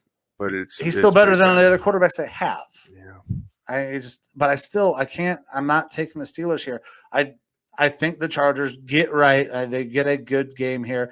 My gut tells me Chargers by 2 scores. That's what I was thinking too, man. But that's a lot. The Chargers, I think, definitely cover this 5.5 that I got. The line's now 5. Yeah. So I don't see the Chargers as being a 5-14. I don't. Like I said, I picked them to beat my Vikings last week. I picked them to win a couple games that they've lost. Minus, I believe, when Cleveland played them. Yeah. I had Cleveland beating them. You did. We should have, but yeah, I don't. Chargers win. I think that they should be able to cover this -5. Like I said, I think that they win by 2 scores, but based off of historical odds and stuff like that, just kind of paying attention to some sportsbook stuff, the Steelers play well away. They play well away on Sunday nights. We'll see. They play better in prime time. But I got the Chargers. I got the Chargers covering. Me too. I got Chargers and cover. Alrighty. Monday night game. Seems like it should be pretty boring overall. Yeah. We got the Giants playing the Buccaneers in Tampa. Line is Tampa Bay -11. This should be Tampa Bay's game. I could see that -11 being no problem, but then they go out last week and they Absolutely play like shit the bed. shit versus the Washington football team. Yeah. Look, we said last week Buccaneers coming off of a bye. They've had time to prepare. They've got Arians getting their team ready after a bye. He's good after the bye. They got Brady good after the bye. Stuff like that. Fantastic after the bye. And then they go out and they just do not look good at all. They don't look like they turned off their football brain for 2 weeks and then just came to the game expecting to win. Yeah. I don't see that happening again. I think that this was the real kick in the dick for them. Yeah. And there's a similar game to what that happened to them last year that made them kind of turn it around and start fucking playing. Monday night game, I feel like they're going to fucking throttle the Giants. So that line of -11, again, I hate big lines like that, but I could absolutely see it. Yeah, so I was back and forth. I decided to not do the line because the Bucs looked so bad last week, but I have the Bucs on the money line here. They're absolutely going to beat the Giants. They're not going to absolutely mail it in 2 weeks in a row. The Giants aren't great. I still don't know if Saquon's playing or not. He is. He is? Okay, so that does improve. That makes it a little harder to pick that spread. But it's the Bucs on the money line. For me, it's no question.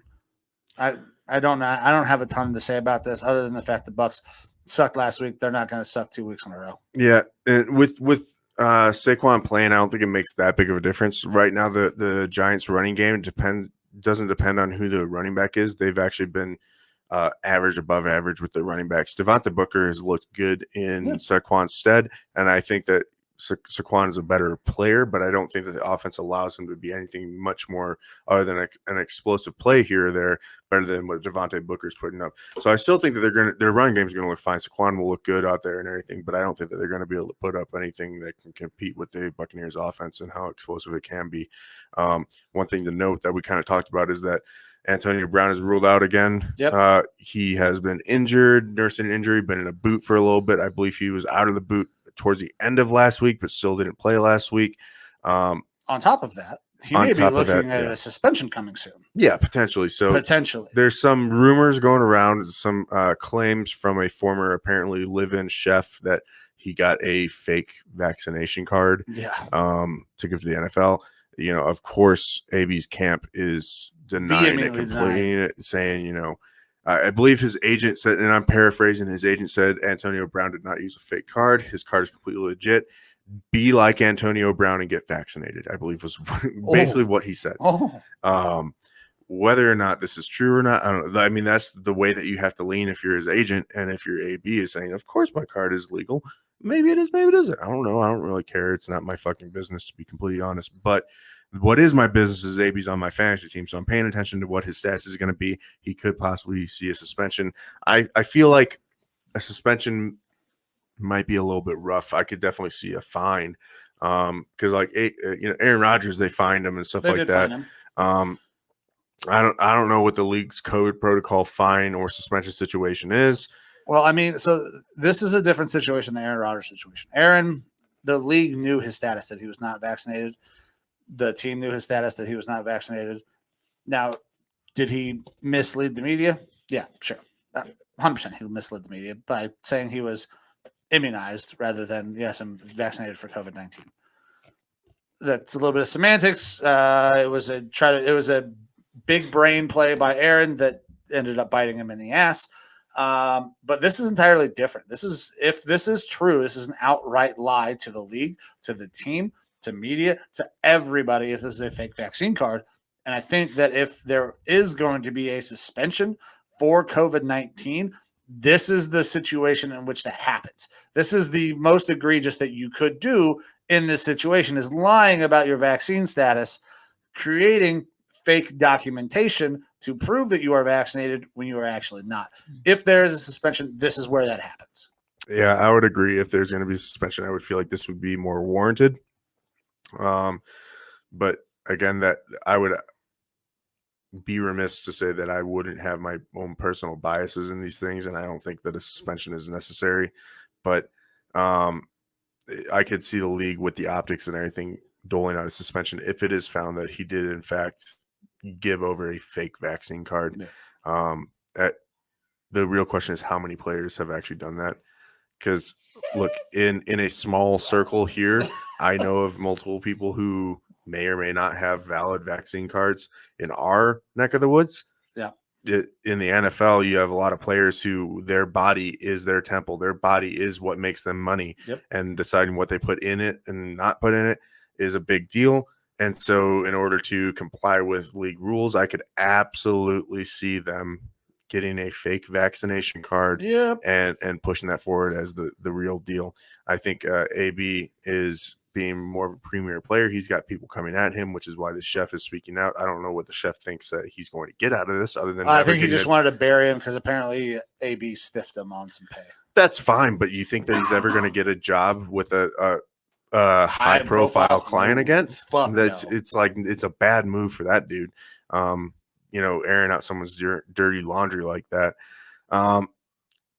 I don't know. Either way, AB's not playing in this game. That's one offensive weapon less for the Buccaneers. I don't think it makes a difference. I don't think it makes a difference either. Fournette's been consistent. Brady and Arians are not going to be happy with their performance last week. They're probably going to come out here, and regardless of who they're playing, the plan is to fucking absolutely throttle them and get back on track.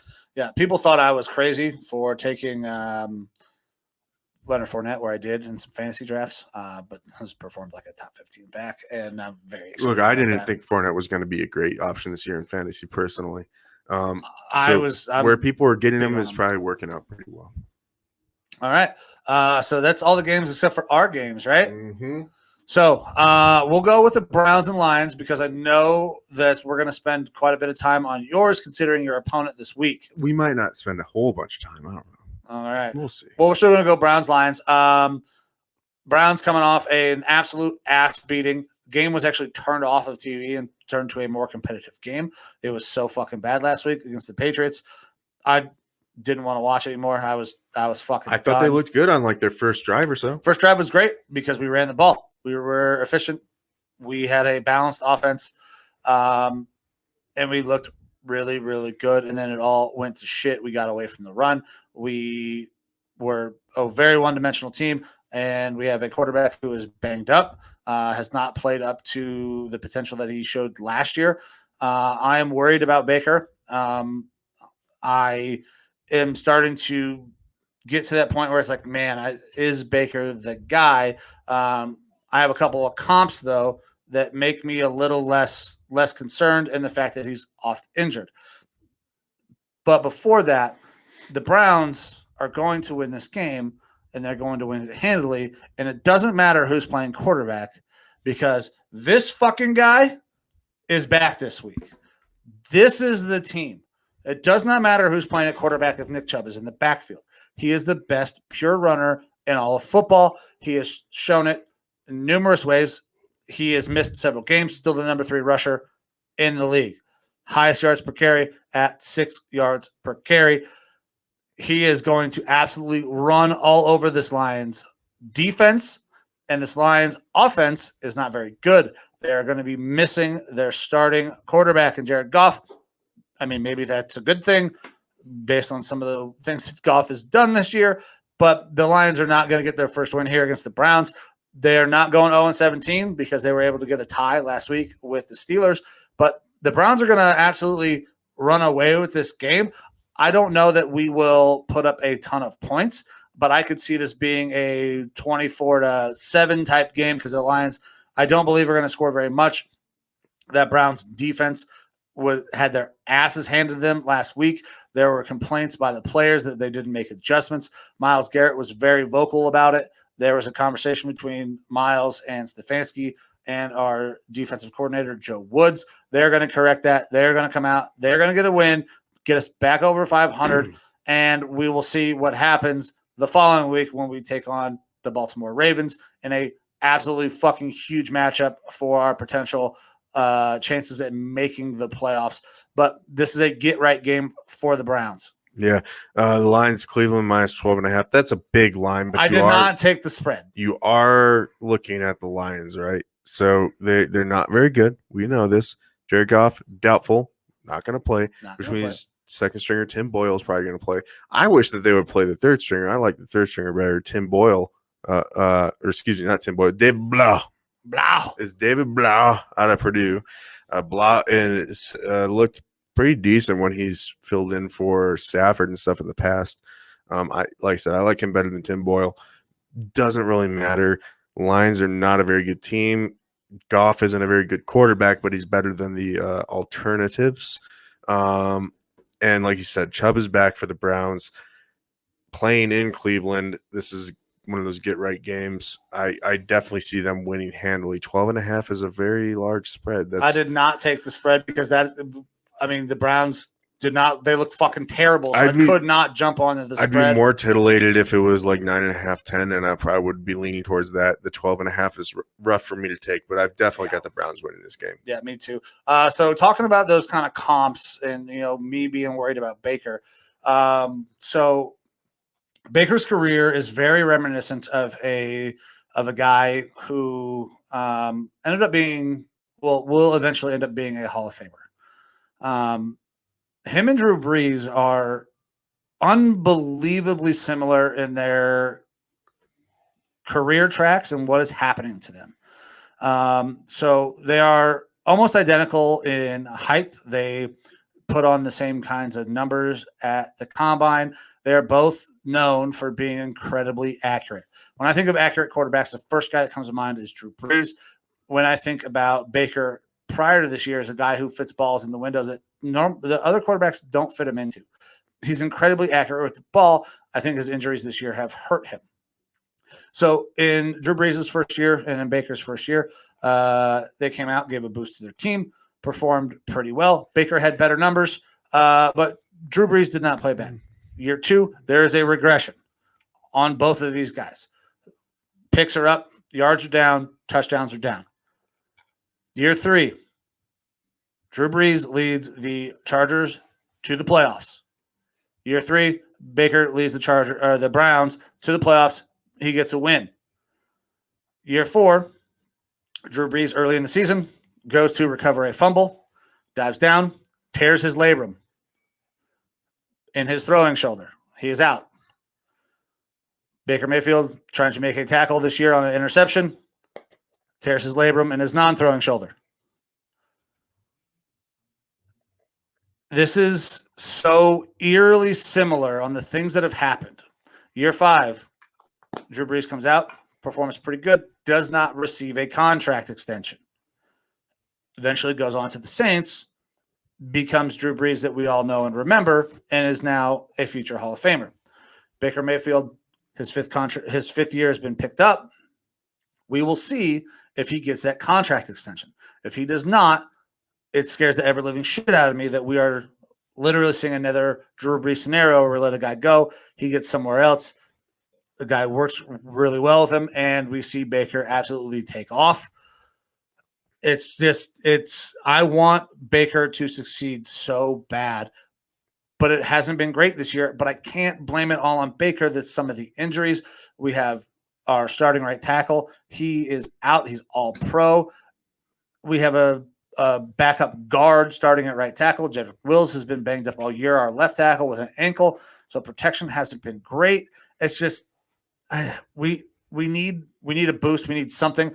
It's great to have Nick Chubb back because this is a game we're absolutely going to win because we can win on the legs of Nick Chubb. But those things that are so similar between Drew Brees and Baker Mayfield it's crazy. Now, I'm not saying that Baker's going to become Drew Brees. I think Drew Brees is unbelievable.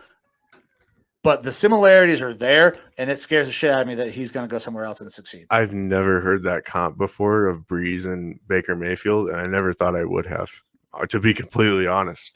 Now, what you're putting out there as far as like historical timelines of these things happen and blah, blah, blah, those definitely line up for me. I never thought of Baker as being like one of those uber accurate quarterbacks.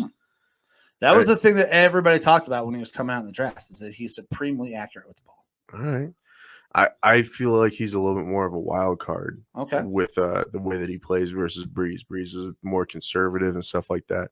I'll give you credit for that research and understanding that stuff between Brees and Baker. That's something that I had never really thought about. I still don't know that I would give a comparison there personally. However, I would be absolutely scared if I was the Browns and I got rid of Baker and I didn't lock him up long term. I like Baker a lot. I like him coming out in the draft.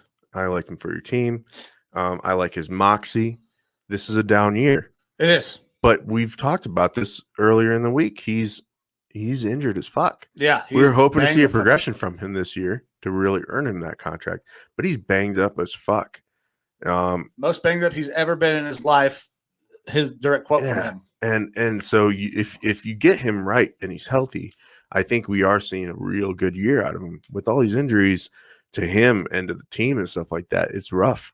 And if you use that as a basis to walk away and move on to something else, you don't know what you're getting out of another quarterback. Fucking crapshoot, and Cleveland has been terrible about picking them. Yeah, and I'm not saying at all that Cleveland couldn't find a better quarterback. There's better quarterbacks than Baker Mayfield. Yeah. Not that Baker Mayfield isn't good, but there's better quarterbacks out there. We're going to see better quarterbacks get drafted in the coming years. We're going to see better free agent quarterbacks come available than Baker. But you don't get rid of a known commodity where he is average above average and with potential to go higher for the unknown. They absolutely should keep him around. Now, the money is going to be where makes the difference. Is, yeah. I think he actually does not get a contract until next year when he's healthy. He's going to probably play his fifth-year option, and then they will. If he really wants to make bank and he believes in himself, I think a short-term deal is where he should go. Another 2-year deal. He fucking takes, 25 a 30 million? a 2 or 3 year deal at most. Like, it would do him good to do like a 3-year deal now that covers like this season and the next 2 years, where he can get a decent chunk of money. He can get paid like one of those top 10 NFL quarterbacks, but a team's not having to commit their absolute future to him. Right. And then he can ball out and he can show, hey, this is what this is what I am. And that's when he'll end up making bank. If he believes in himself, which, a player By all should. accounts, he does. A player should, that would be where he can make his nut. Yeah. Is doing that sort of a route. Especially after a year. And I mean, the negotiations for him are going to be more difficult because this year he has not been as good, but part of that is injuries. And so he's got to now prove himself again. He's a guy that has that chip on his shoulder. Mm-hmm.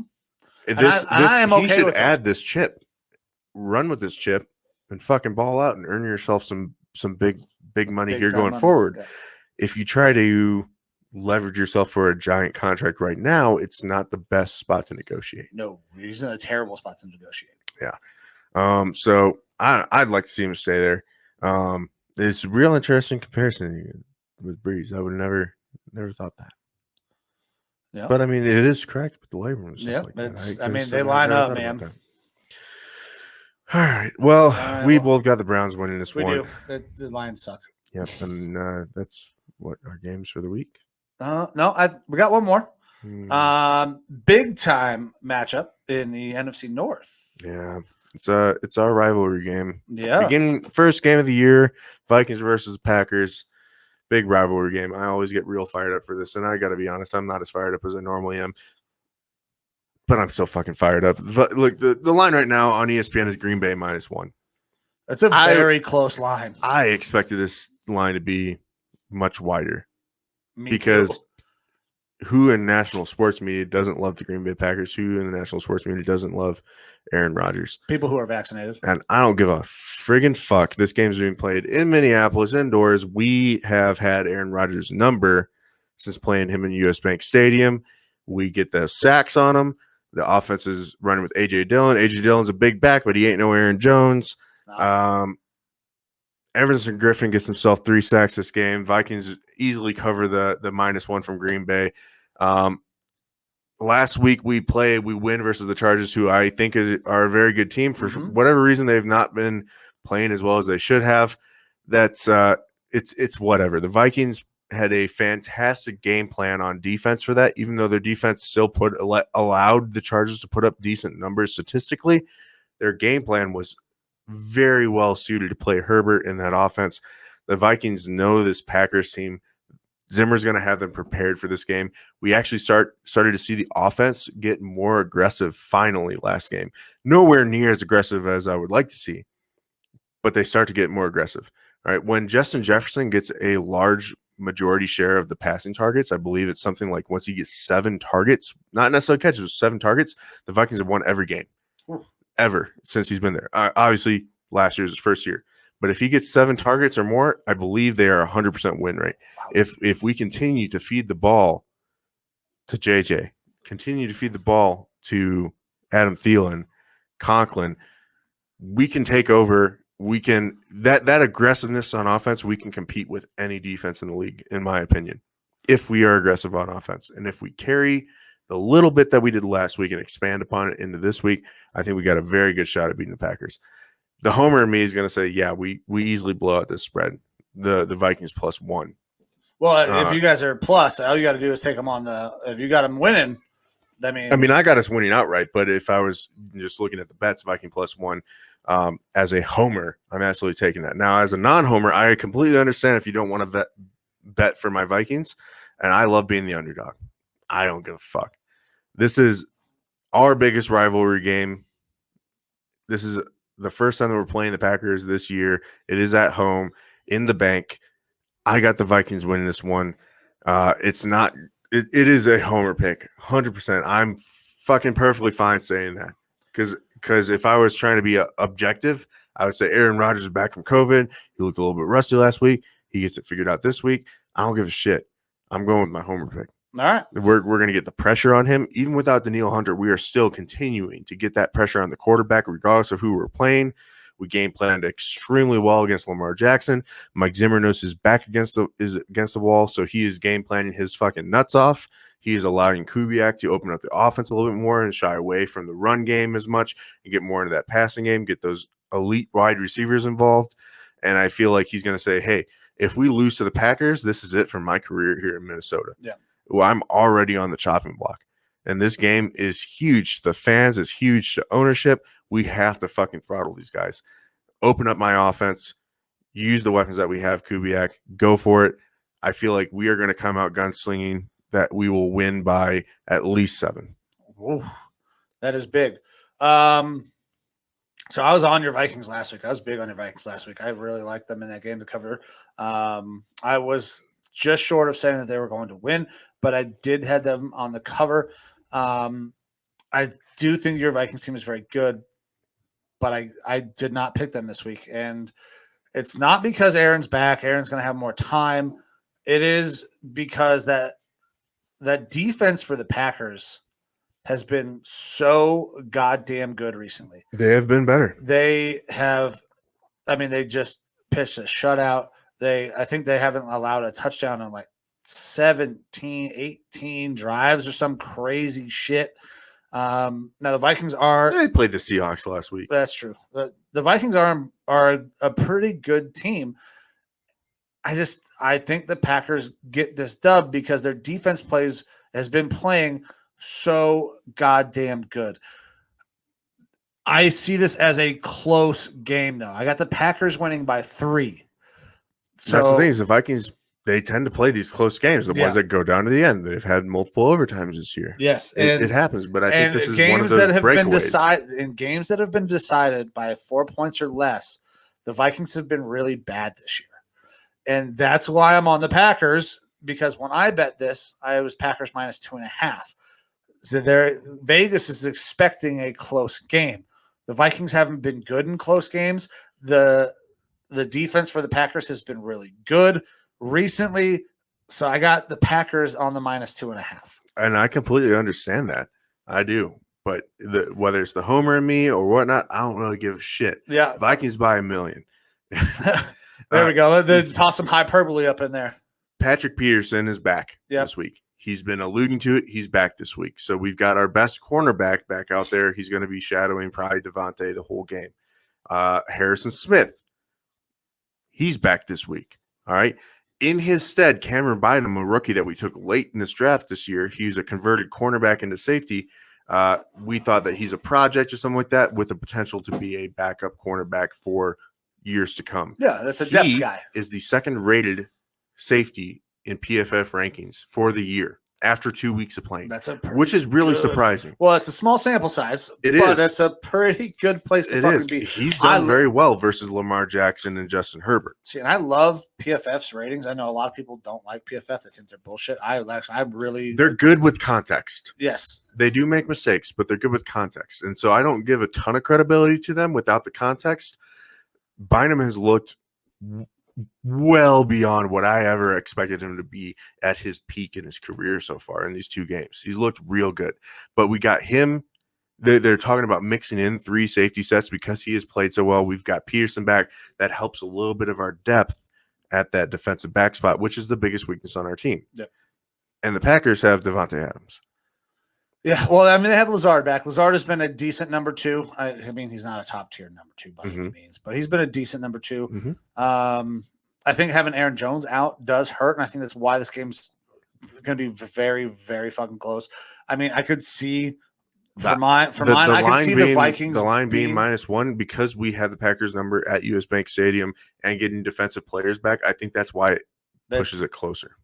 Plus, it's always safe to just say these lines for Vikings games should be close because all their games have been close this year, minus when we played Seattle. And I think that this is just a big emotional game. It's coming off of a win where we got to see what our offense can do when we open it up a little bit more, and that they're going to feed into that a little bit more. I think that's why the Vikings are going to go ahead and dominate this game. It's if they want to have any chance at a playoff run, wild card at this point, this is it.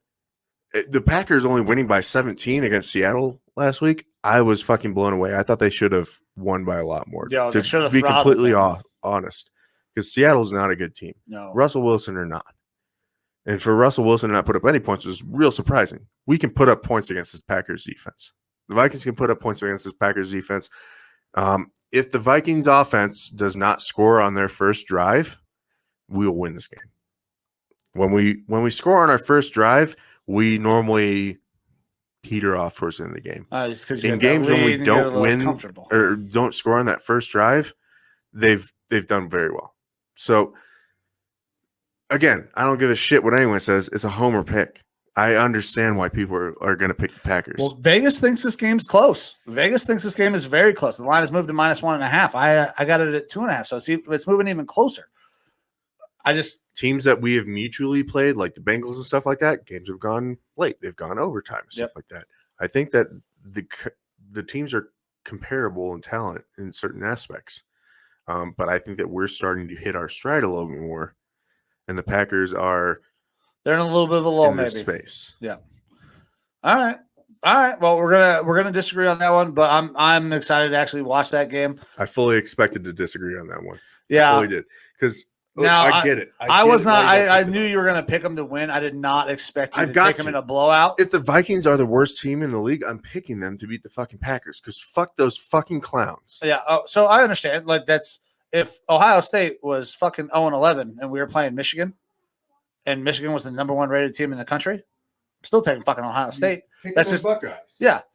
So I'm much more passionate. Like my biggest rivalry in all of fucking sports is Ohio State and Michigan, which I'm very excited for that game coming up.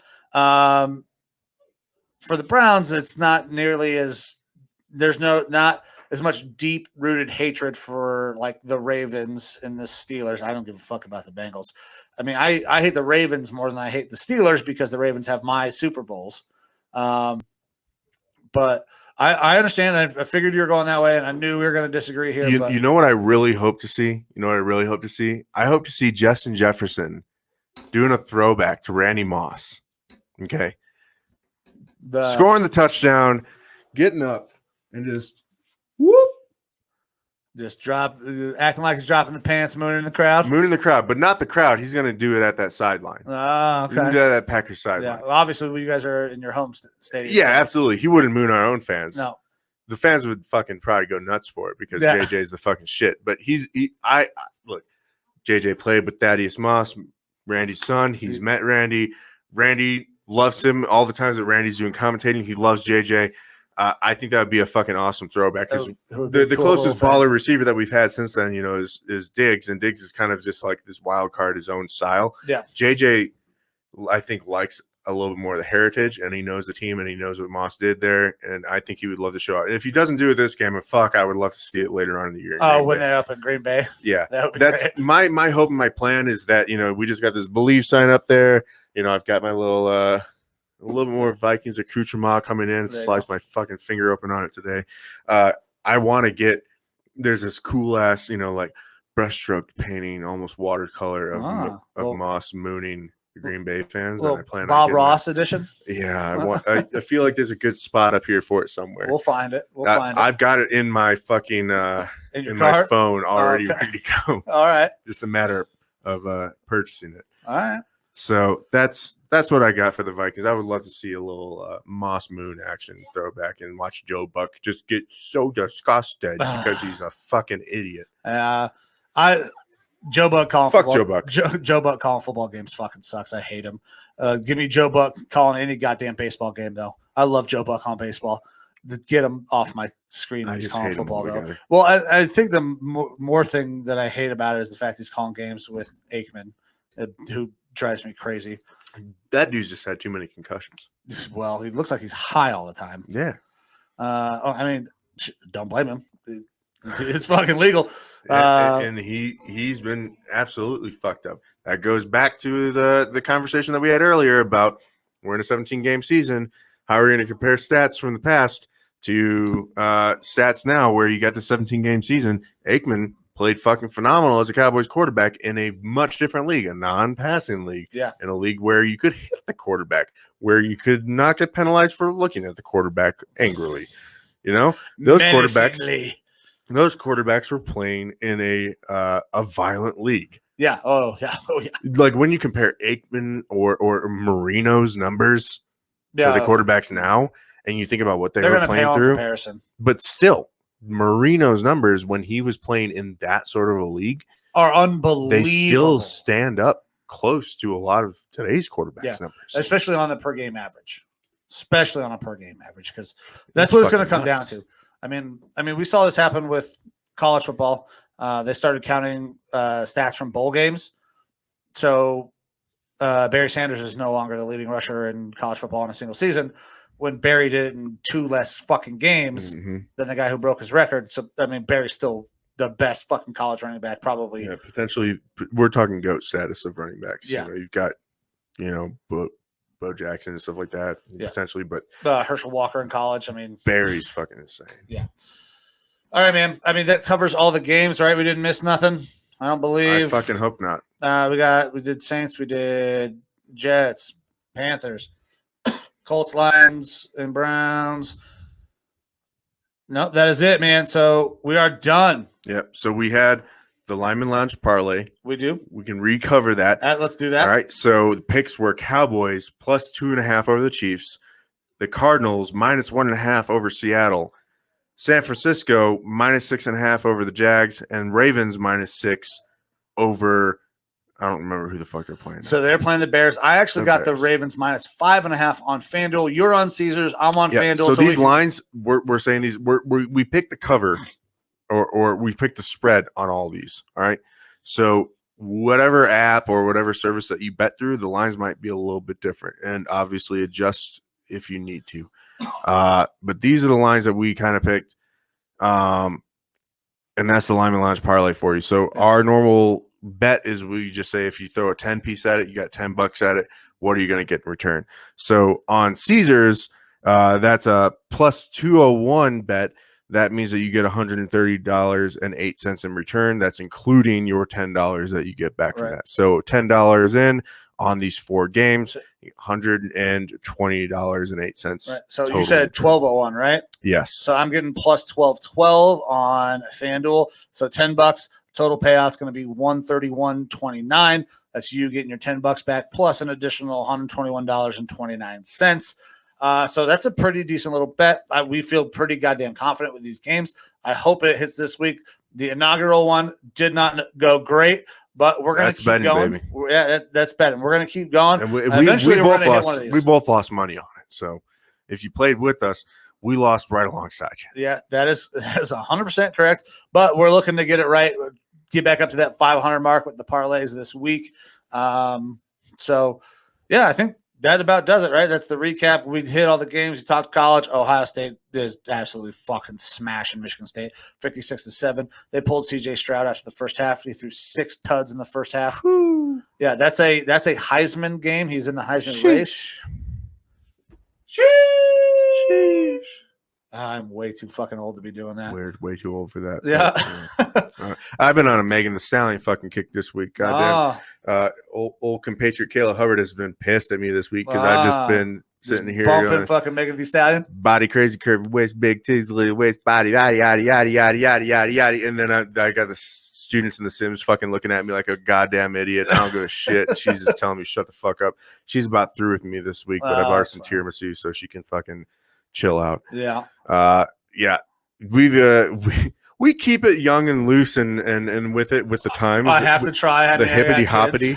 Yeah. You got kids. I mean, we teach basically kids. Yeah, we teach children. We 18-year-olds who act like fucking 12-year-olds sometimes. But true. Yeah. So I mean, that does it, man. Pretty pumped. Pretty pumped for next week, man. Once again, guys, we're going to be live next week. Episode 50 is going to be dropping.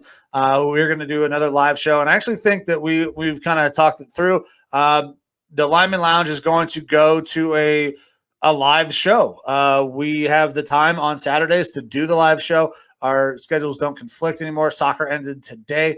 So we're going to continue on with the live show. I really like the aspect of being able to go to the people live while college football is going on, give them picks. Like if a UFC is on that night, we can give them those picks. They can see it live rather than seeing it after, the several hours of editing that I have to do to get it out.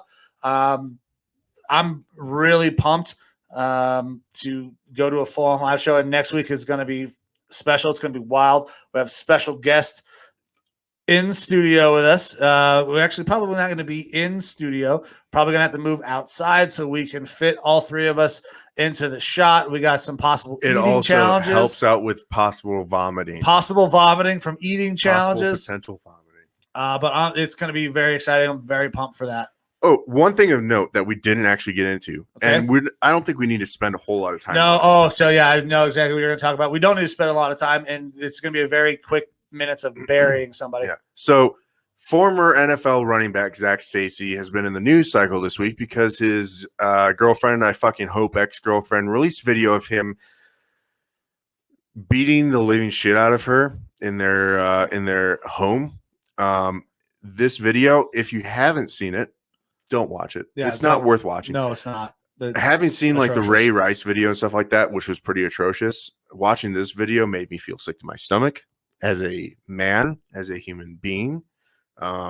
It's fucking disgusting. Zach Stacy is an absolute piece of shit. I don't really give a fuck what happens to him if he goes to prison and dies. I don't give a fuck. That is some absolutely ugly shit. As filthy fucking human being throwing her into a fucking TV and shit in front of his child. That's the part that really fucking pisses me off. He manhandled the living fuck out of this poor woman. She was begging and pleading for her safety, and he still went at her. Yeah. And that is the lowest fucking scummy thing a person can do. These are professional athletes who train their bodies to be fucking strong and explosive. And he fucking used it in the worst way possible. Yeah. Absolutely atrocious. Fuck you, Zach Stacy. Eat my fucking ass. Suck my dick from the front so I can watch your fucking eyes and punch you in the goddamn face. What a fucking piece of shit. Absolutely horrible. It disgusts me so much that this fucking happens. Yeah. So I'm going to be very quick with this. Zach Stacy is the lowest form of human that you could possibly have. He's an absolute piece of shit. There's no defense against it. No, at all. It's fucking atrocious. The fact that it happened in front of their infant son upsets me even more as a father. I hope they fucking bury his ass underneath the jail.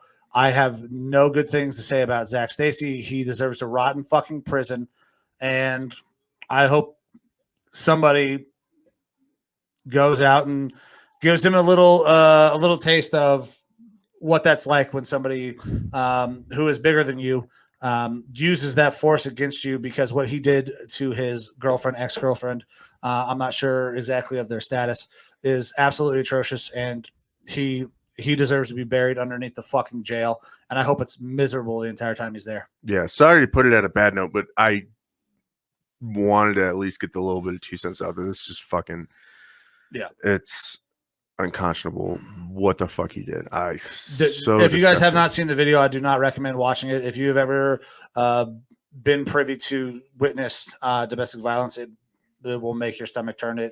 It's not good. Even if you haven't seen or been privy to it, as a human being, it is disgusting.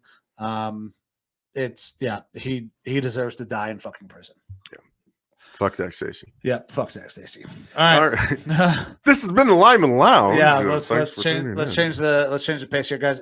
Thank you so much for tuning in, supporting us in every way you do on social medias, interactions, hitting us up at work. If you guys want to interact with the show, we have all those social medias: Facebook, Twitter, Instagram, TikTok. You can hit us up on the email linemanlounge@gmail.com. Send in your questions. We will cover those questions. It's been a little while since we've had a mailbag question. But any way that you guys support us by watching, listening, downloading the episode on YouTube, on any podcast platform, we greatly appreciate it. We love you guys. Thank you for the support. Absolutely. Next week, y'all, 50th episode. It'll be a fun one. Live show. We got guests. We got challenges. Next week, I think, is the one to tune in on. All right. I hope you turn in normally. The next week should be fun. Agreed. And if you guys, I might hurt. If afterwards. You guys do tune in normally, invite your friends over for this one, because this is going to be exciting. It's going to be It's going to be a wild fucking time. So, you ready to get the fuck out of here? Yeah, man. Let's do it. All right, guys. Thank you very much. This is the Lineman Lounge coming to you from Hangar 6, where sleeves are optional. We're the thickest podcast in sports. See you.